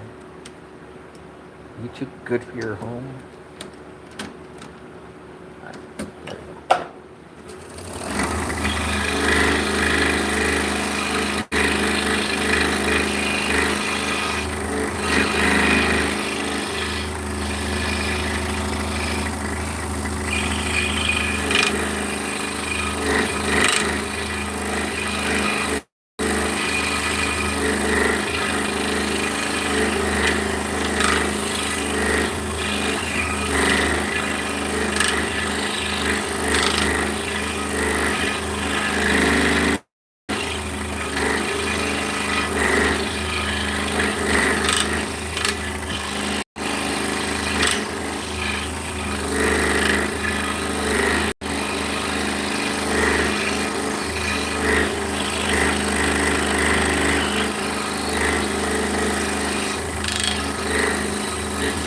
Yeah, so my office chair upstairs has elbow rest on.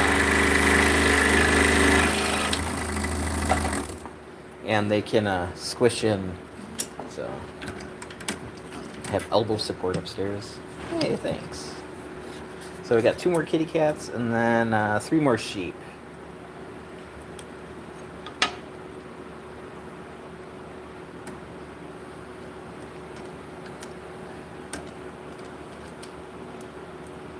Well, if you're on the saw for extended periods of time, it kind of makes sense to be able to sit down. Um,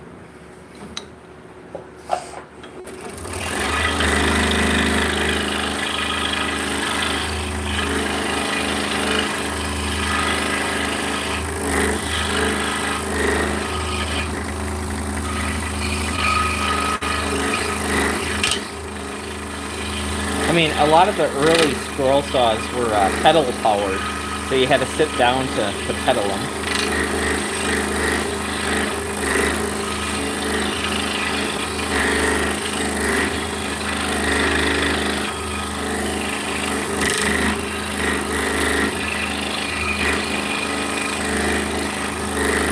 Yeah, if you find yourself hunched over to get your face closer to the saw, sitting down would probably be a good option. Hey, thank you much. Have a great day.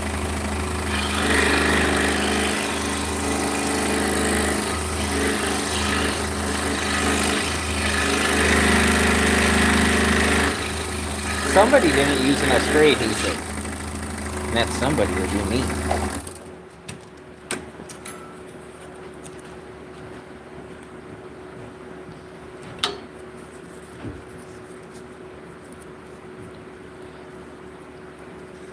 Hello and welcome in.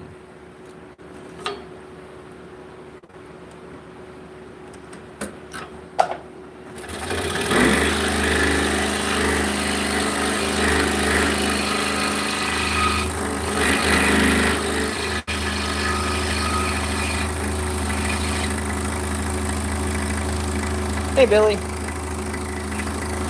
Welcome in. Oh no, I got Bee Gees in my head.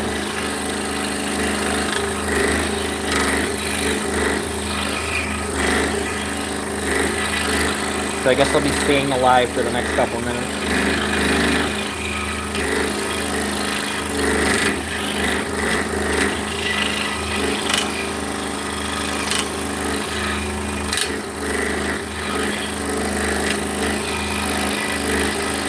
The song from that one movie with Vinnie Barbarina.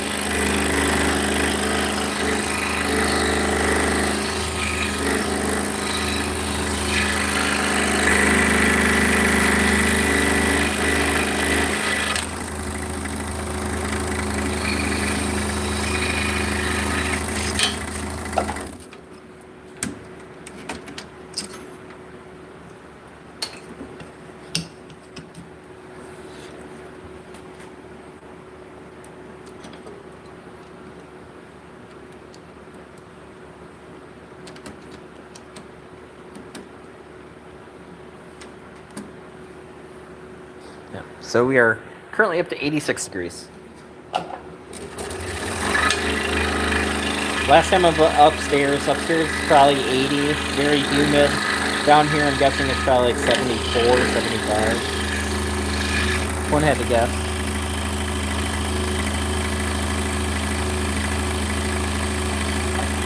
You used to use a scroll saw to make wooden squirrels and shoot them with a BB gun? Hey, that works.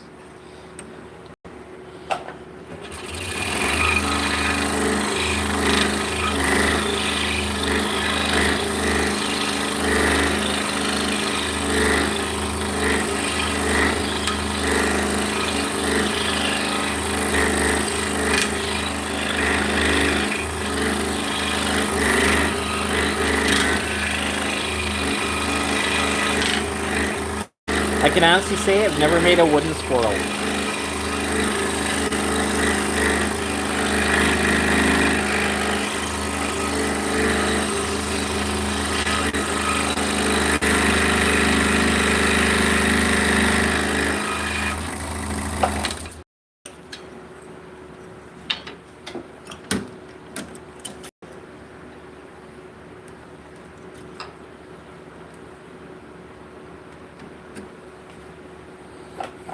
Pocket full of copperheads.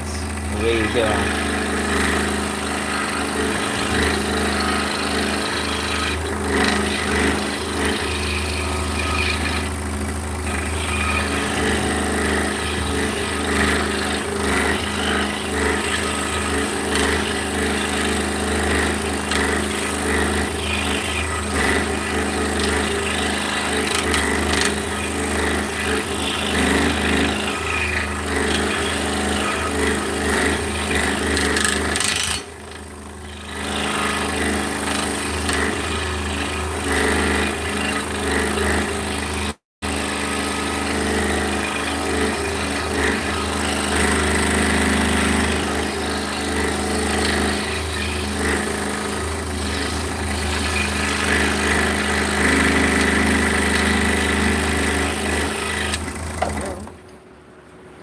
What's that kind of saws is called? It's a scroll saw.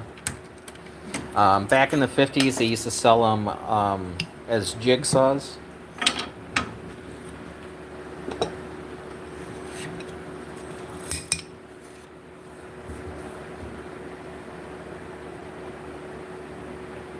Hello. How's 666 doing today?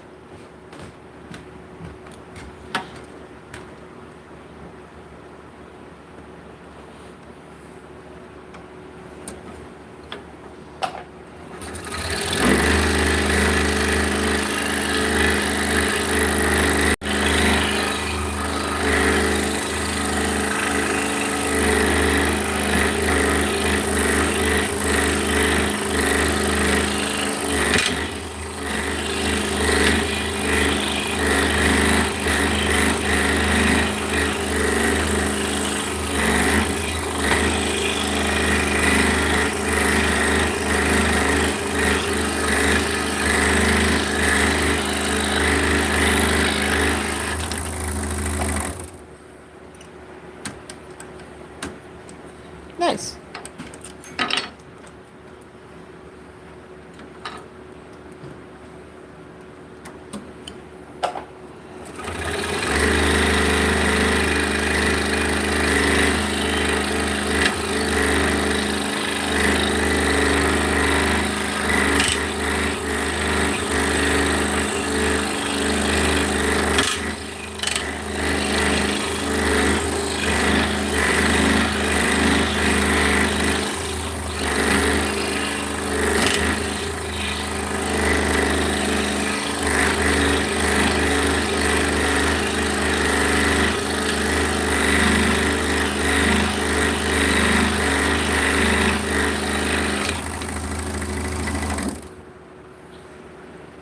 What other cutouts do I have other than the cat, sheep, and butterfly?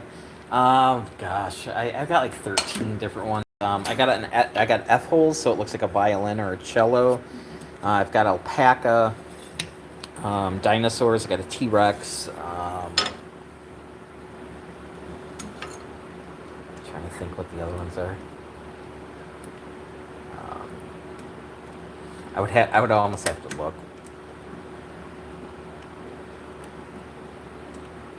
I've got sharks, bunny rabbits,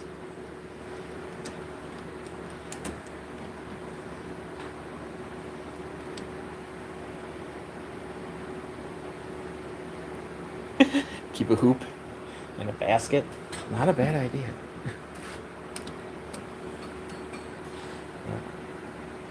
And I make a bat, yes. Yes, there's a bat as well. There's a bunch.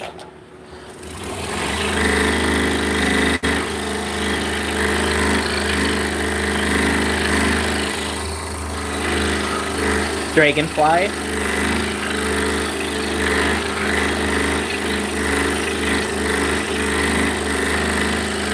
Whales. Narwhals. Had a sperm whale and a narwhal. Dolphin.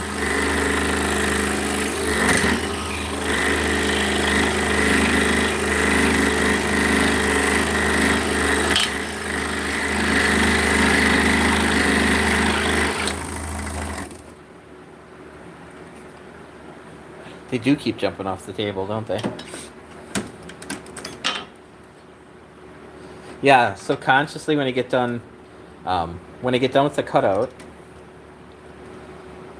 I'll take the blade and I'll tweak it to have it bounce out.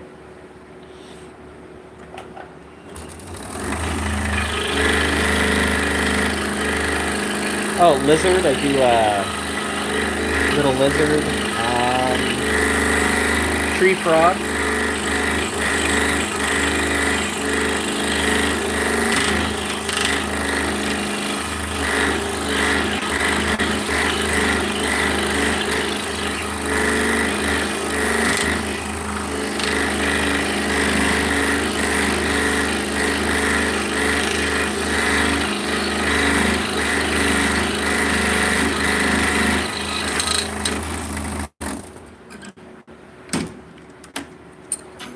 right. Some of them I don't make very often, um, but they are available. I'll get people requesting something.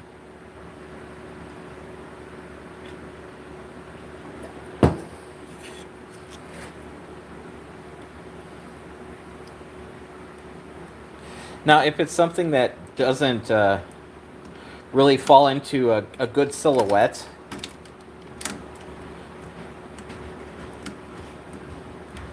I will laser engrave the image on there.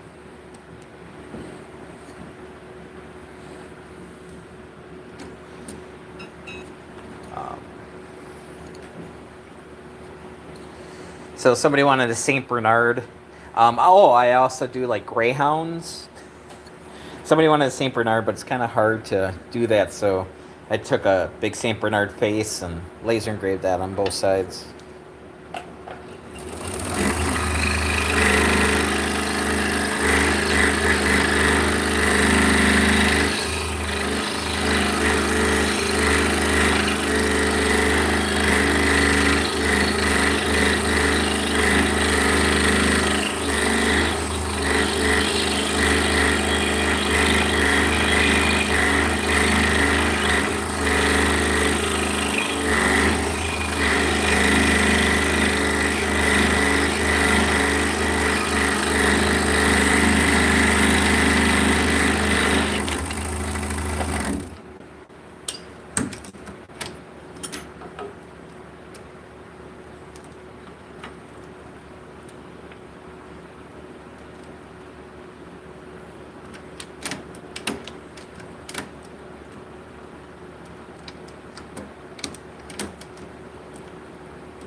Apparently standing up is just too difficult to put the blade in.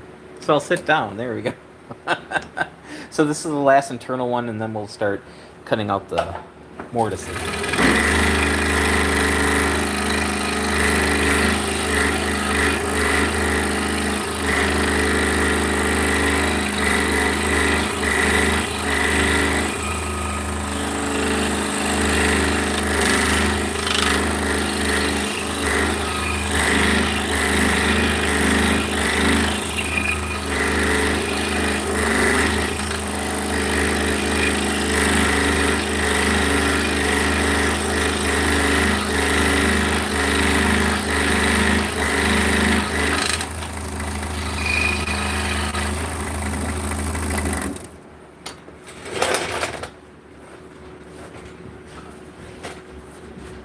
So we're going to switch from the number 3 up to a number 7.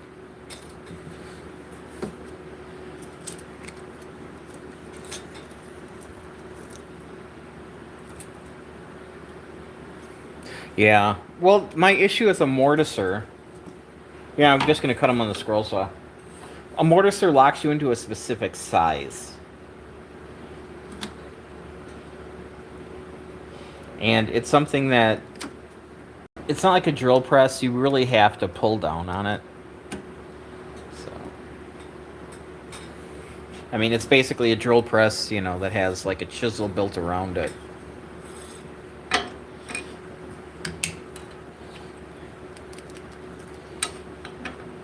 So since I make a lot of different sizes, it never really made sense to do that. Big old jet airliner.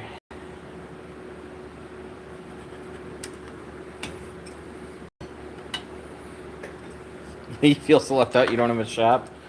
Well, nothing wrong with that.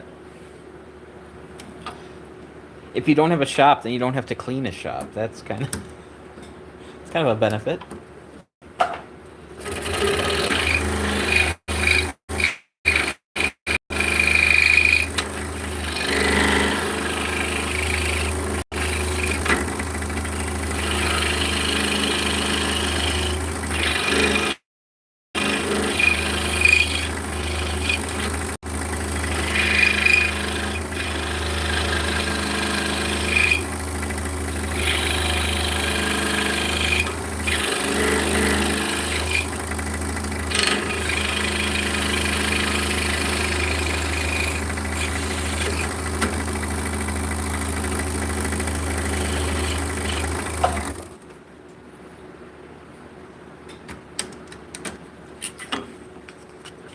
there we go. Oh, actually, we have to run up to the shop. I need to grab my file. I forgot it. Yeah.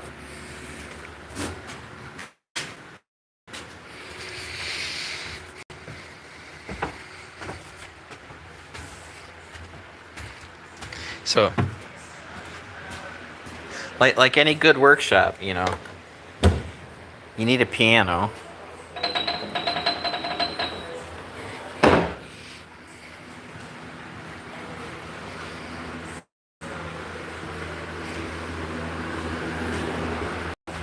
Yeah, so that's my production saw. See how it's at a big angle?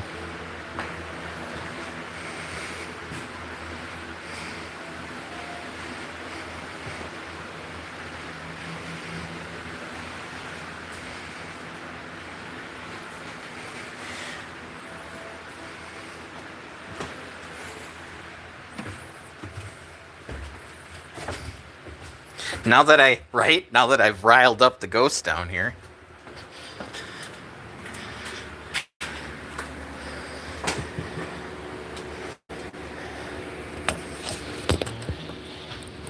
All right, give me 1 minute, guys. I'm sorry. I'm just gonna run up and talk to Vicky real quick. I'll be right back.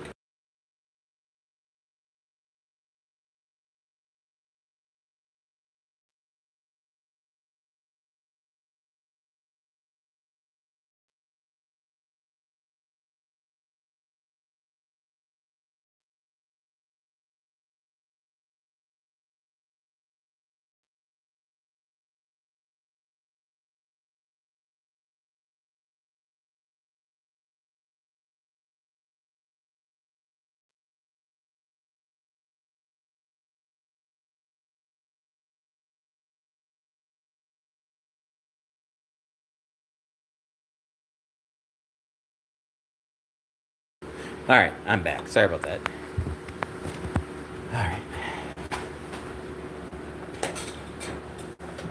All right, so I'm gonna take this rat-tailed bastard file, and I'm just gonna send it through. I'm gonna flip it over so the arms go in the other direction. I'm gonna send it through it again. I'm just verifying that the holes are centered.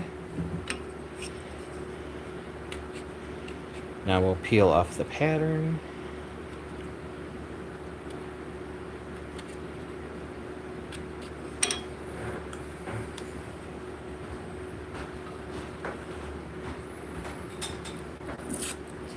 You're gonna piss yourself laughing that they actually disembodied voice go in the back, right? And I won't even hear it. You'll hear it, and I won't, because it'd be like an EVP.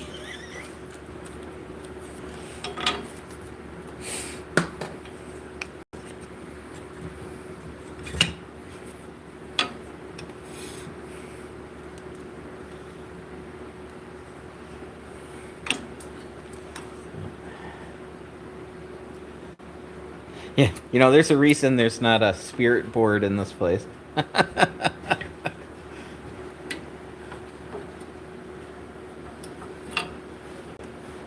Oh, so I found something in the rafters. Hang on.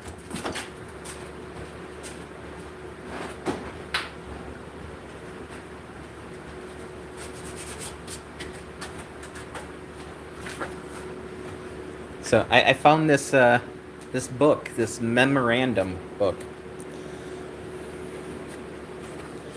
And it looks like this is when it was a grocery store. So they'd have the person's name and what they needed. They needed salt. And I have a really hard time with this person's handwriting. Doesn't help that it's probably from 1900. It looks like Rosa got some butter for 33 cents.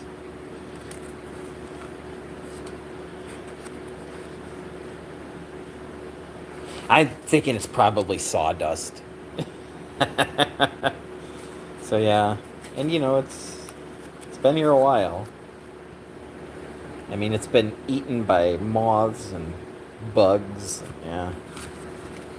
Yeah, we're just gonna go put that back where I found it.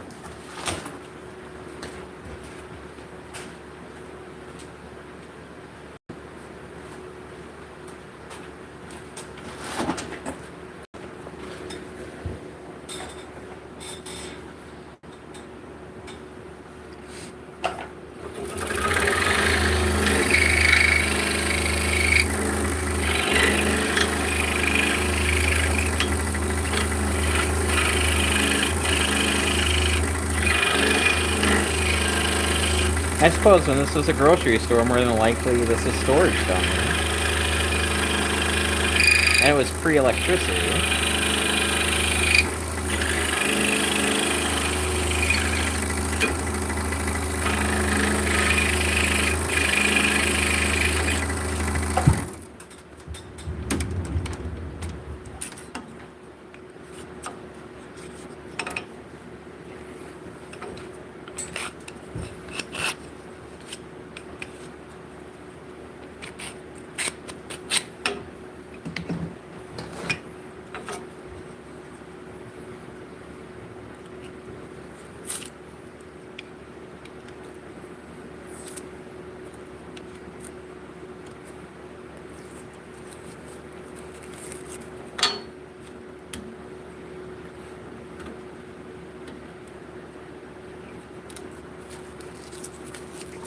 It was built in 1900.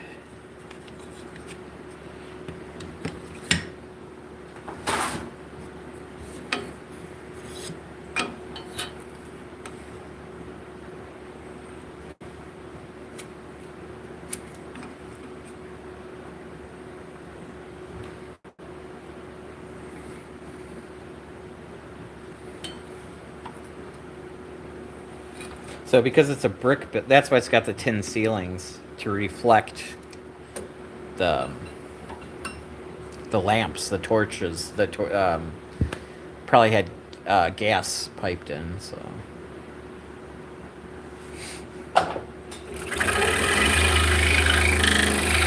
since it's a brick building, there's no inner wall. It's just the brick. So all the electricity is running on the outside. It's all in pipes.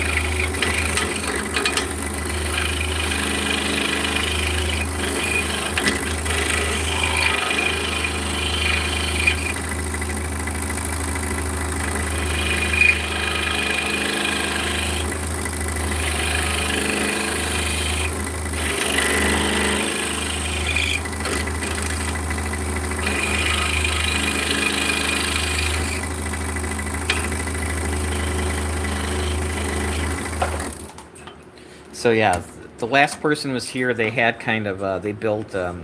They were selling knives. They were forging knives here, and so he had some display cases, and he ran electricity up from the basement. But he just kind of ran it up in the middle of the floor. So I ended up putting in floor outlets in the front.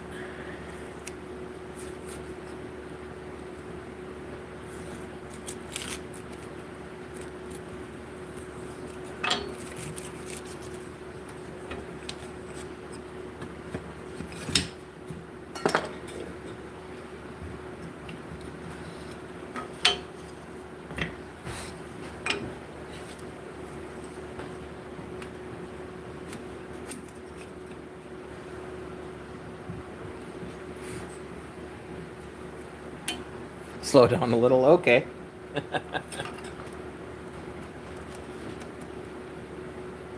But we're on a roll. I mean,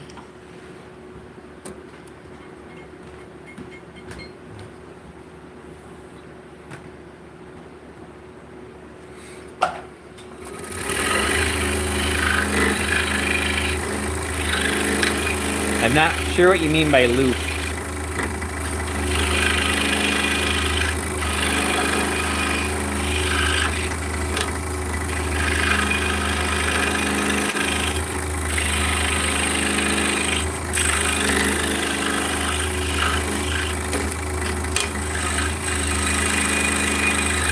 So the reason why I cut there and then back up and cut is so I get a really sharp corner. If I went like this, it would be a rounded corner, and I like the look of having a square corner. It's just proof that it wasn't cut out on a CNC machine. Not that I have anything against CNC machines, but these are handmade.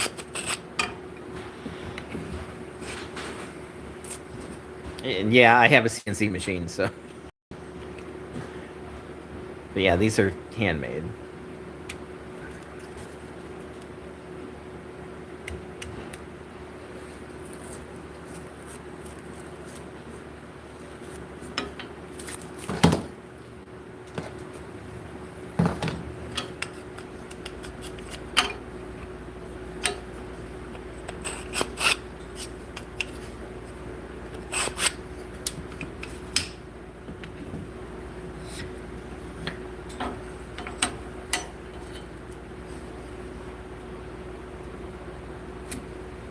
So, if you guys are just joining us, my name's Scott.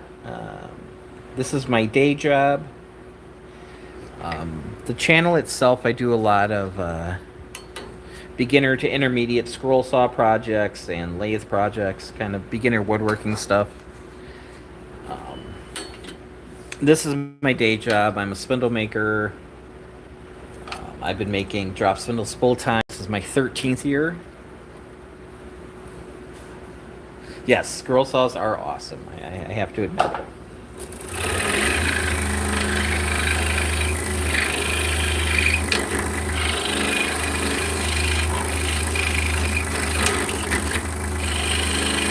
So I figured since I'm working anyways, I might as well spend a few hours live streaming, hanging out.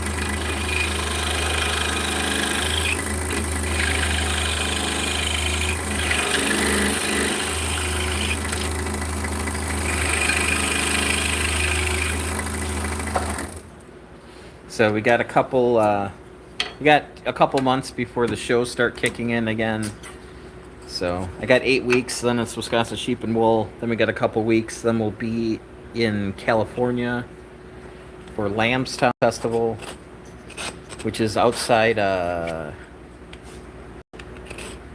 Sacramento.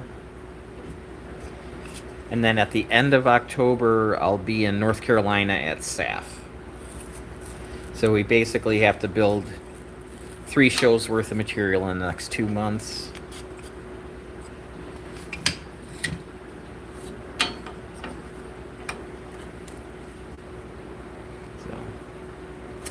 We are currently working on a wholesale order.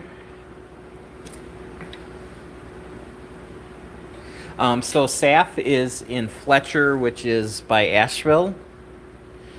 And then in the beginning of the year, in February, we do a show in Raleigh as well.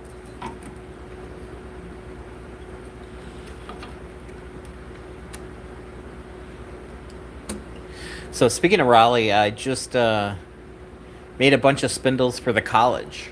They're gonna do a spinning class in college, so I thought that's pretty neat.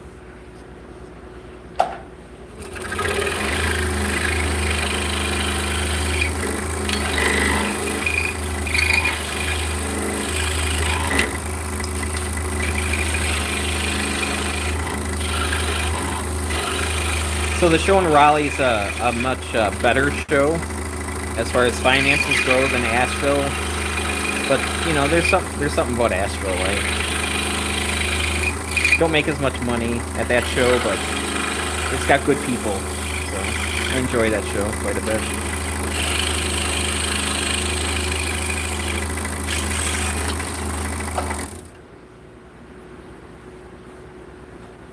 Lift up a Town Mountain Road. Nice. So I used to stay in Black Mountain, so it was like a half hour away, but the GPS would just send me in the middle of nowhere, and it's like, you've reached your destination. Like, no, I'm in a field somewhere.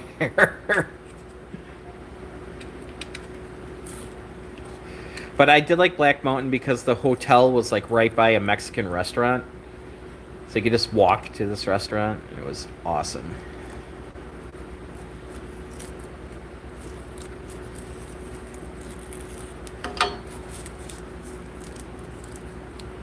So for the shows, do you set up a booth? Yes. We do a 10 by 20 booth. So we have 2 booths. Yeah, we got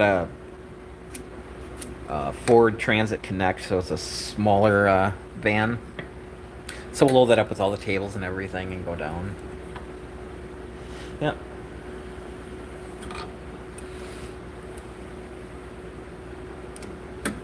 Festivals are fun.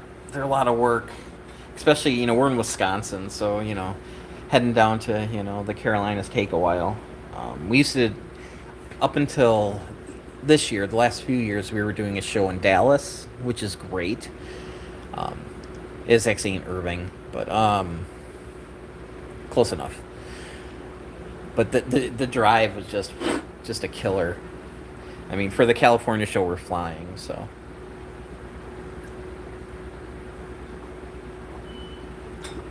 We're kind of doing a test. So California, we're only bringing enough for one table,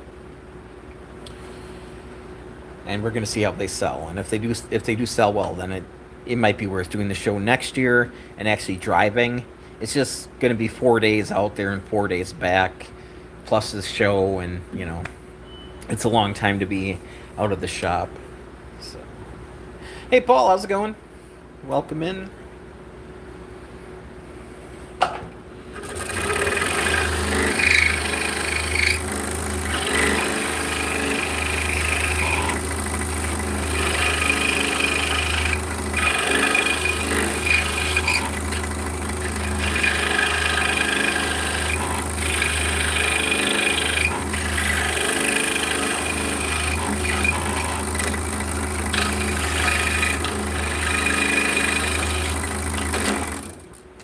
Yep, so this year I'm making risers for the tables, the folding tables, to get them a little bit higher. Right? Well, I know the cats will miss us. My son will feed them. But I don't know. My son is convinced I only have one cat because the other one always hides.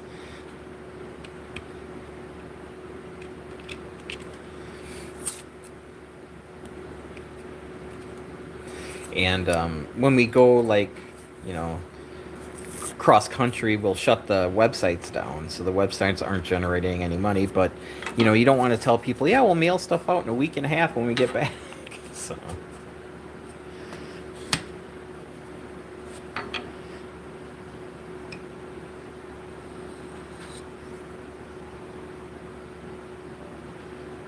Black Mountain, there's only one apartment actually in the town. It's above the jewelry store on the corner past the ice cream shop.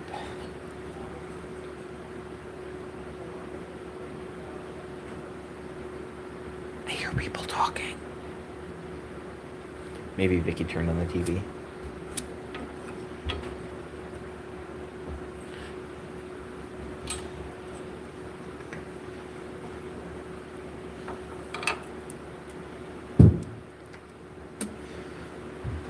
In town, yeah. When we come into town, I don't even know which direction we are.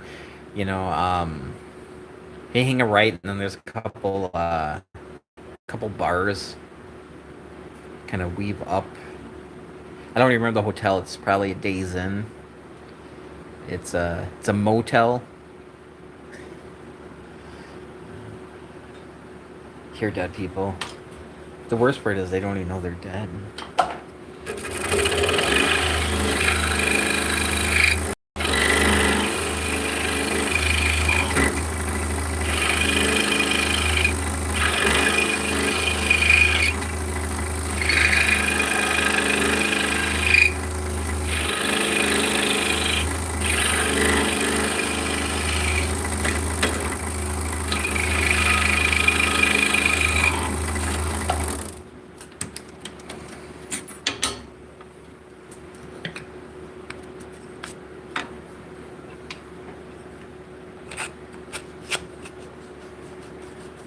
Yeah, we've gotten kind of lazy. We've just been staying in Fletcher.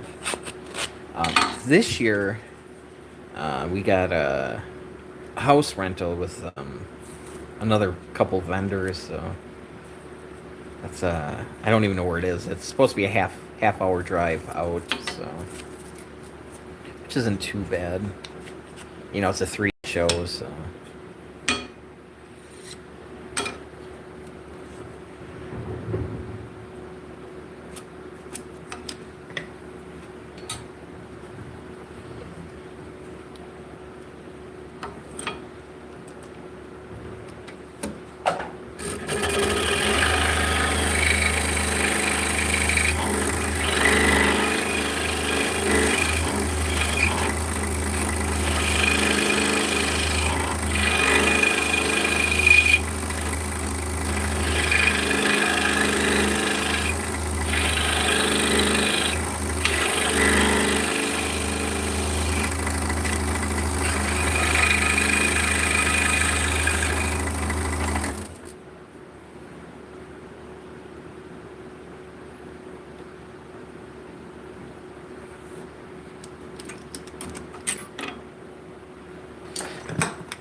Sounds about right.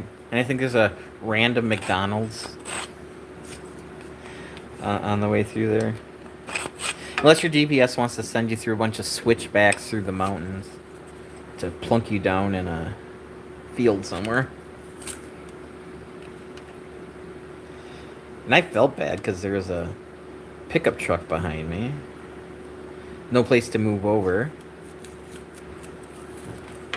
And all I can think of is, like, yeah, it's a good old boy. He's all pissed off. Fucking Yankees in front of him.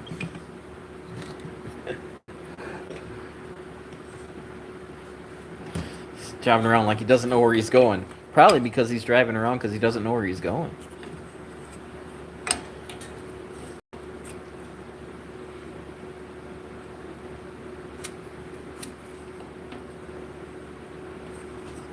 Yeah, we had to drive down to South Carolina for a memorial service, and it actually turned out pretty nice. On the way back, we were actually really close to Fletcher, so we got to stop and get some ramen noodles at the ramen place that we always go to. So.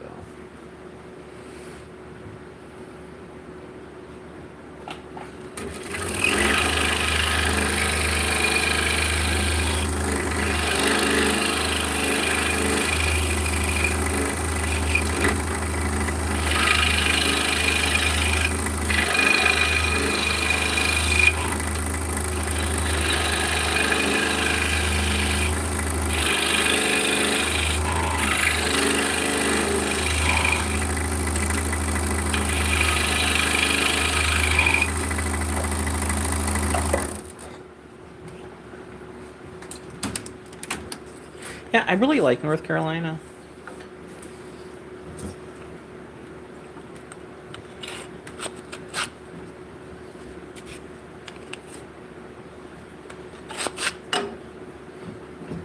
We're always considering moving south.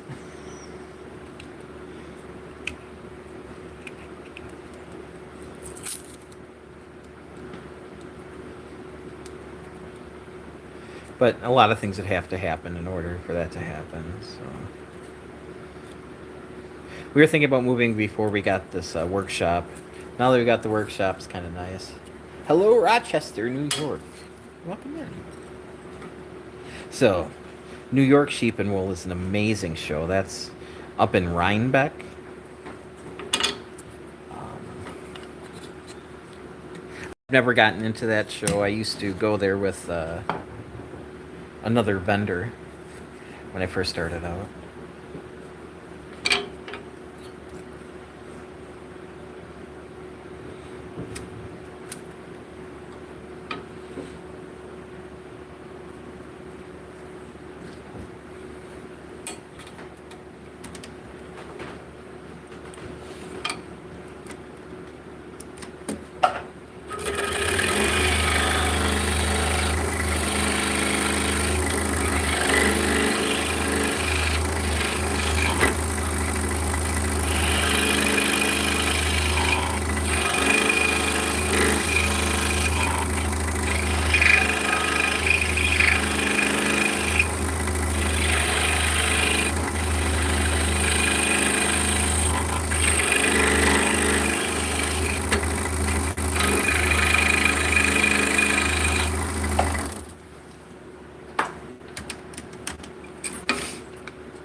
So, if you're just joining us, we are making Turkish-style drop spindles for spinning yarn.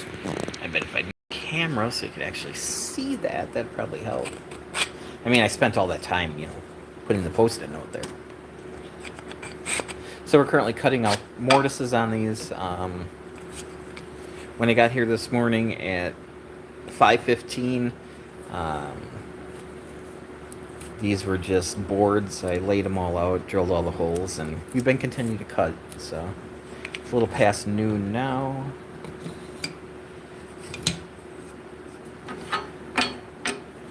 So we probably won't finish these up, but not on stream anyway.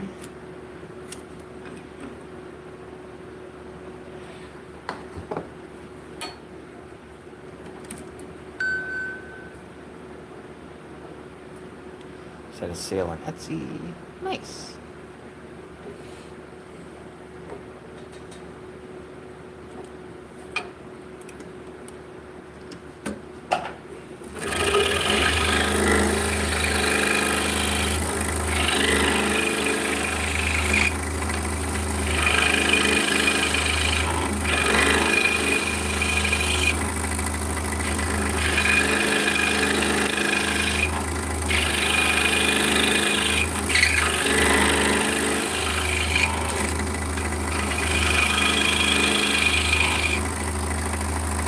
So we are currently in the basement of the shop trying to beat the heat today.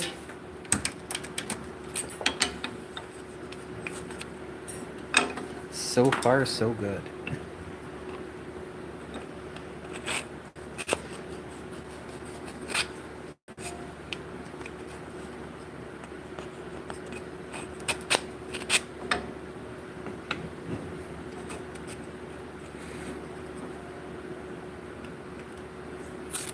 Yeah, she must be watching TV upstairs. Now I hear like piano playing.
And that's the beauty about, gluing onto tape rather than the wood. You can just peel it off. Then you don't have any residual glue to deal with.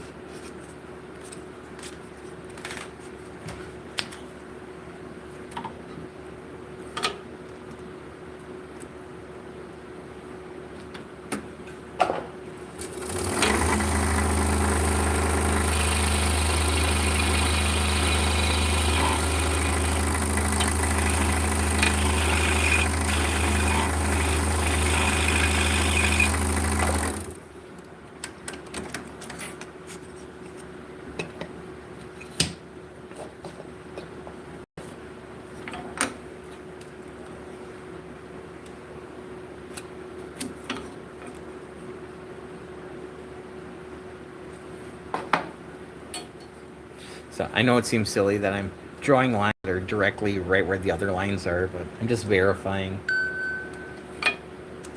that everything is lining up.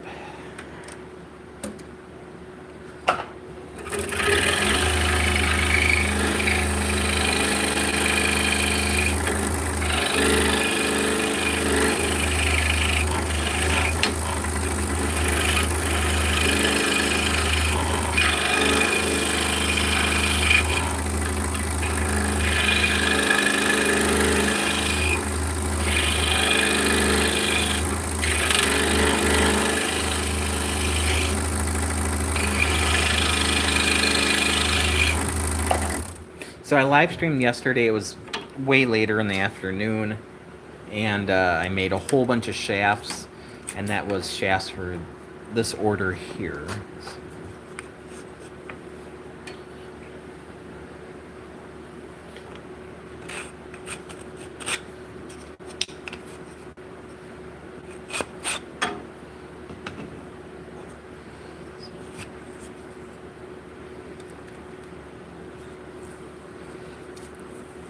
I think I've got a week and a half to get these done, but if I can get them done in a couple days, then I don't have to worry about it.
Just gonna open that up just a little more. We're gonna make it just a hair taller. I suppose we can draw a line.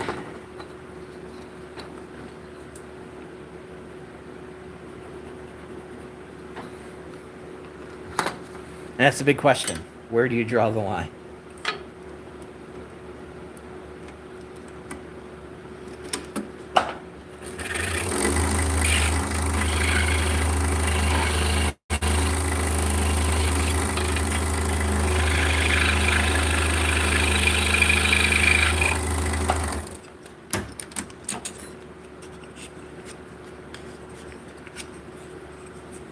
Yep. So when you're cutting out a mortise, you want to make sure that you have some wiggle room.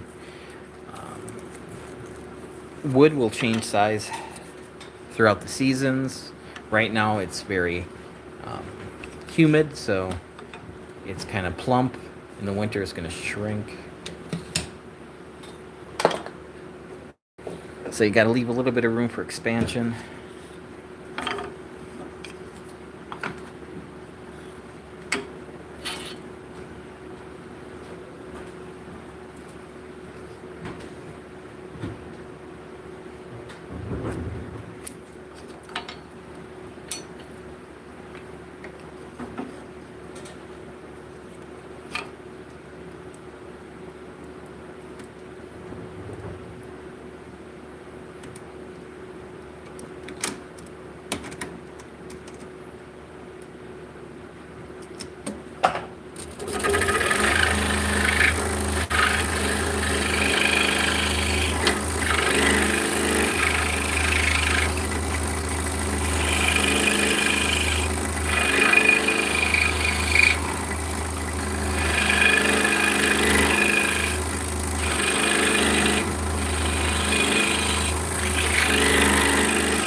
Yeah, today is just flying for me. I don't know.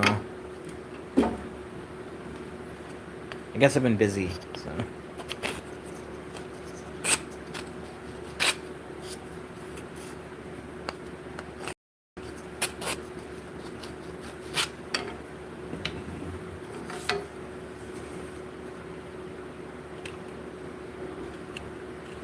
I mean, it's almost lunchtime. And nap time.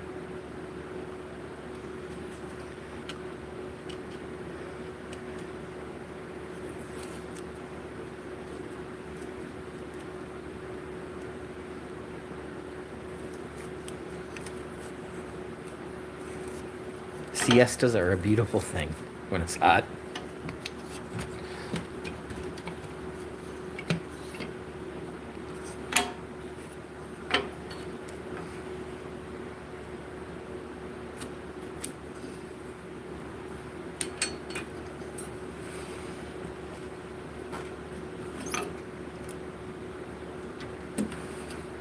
Alright guys, we're going to finish up this one and I think we're going to call it a stream.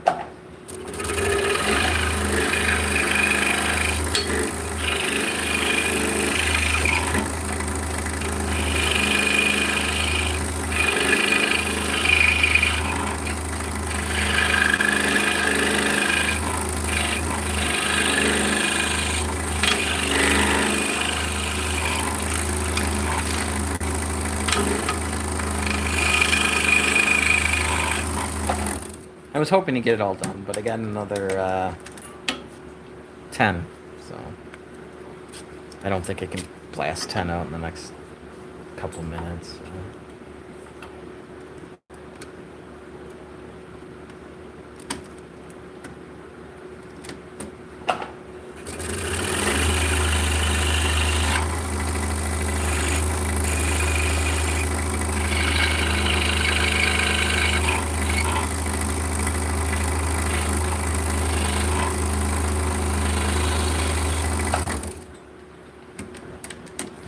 Yep, we'll catch you next time. Thanks for hanging out. Much appreciated. Alright, guys. Thank you so much. I'll be back tomorrow. So, we'll see you then. So have a great day, guys. And remember, Be nice to people. Because, dang it, they're not going to be nice to you. Have a good one.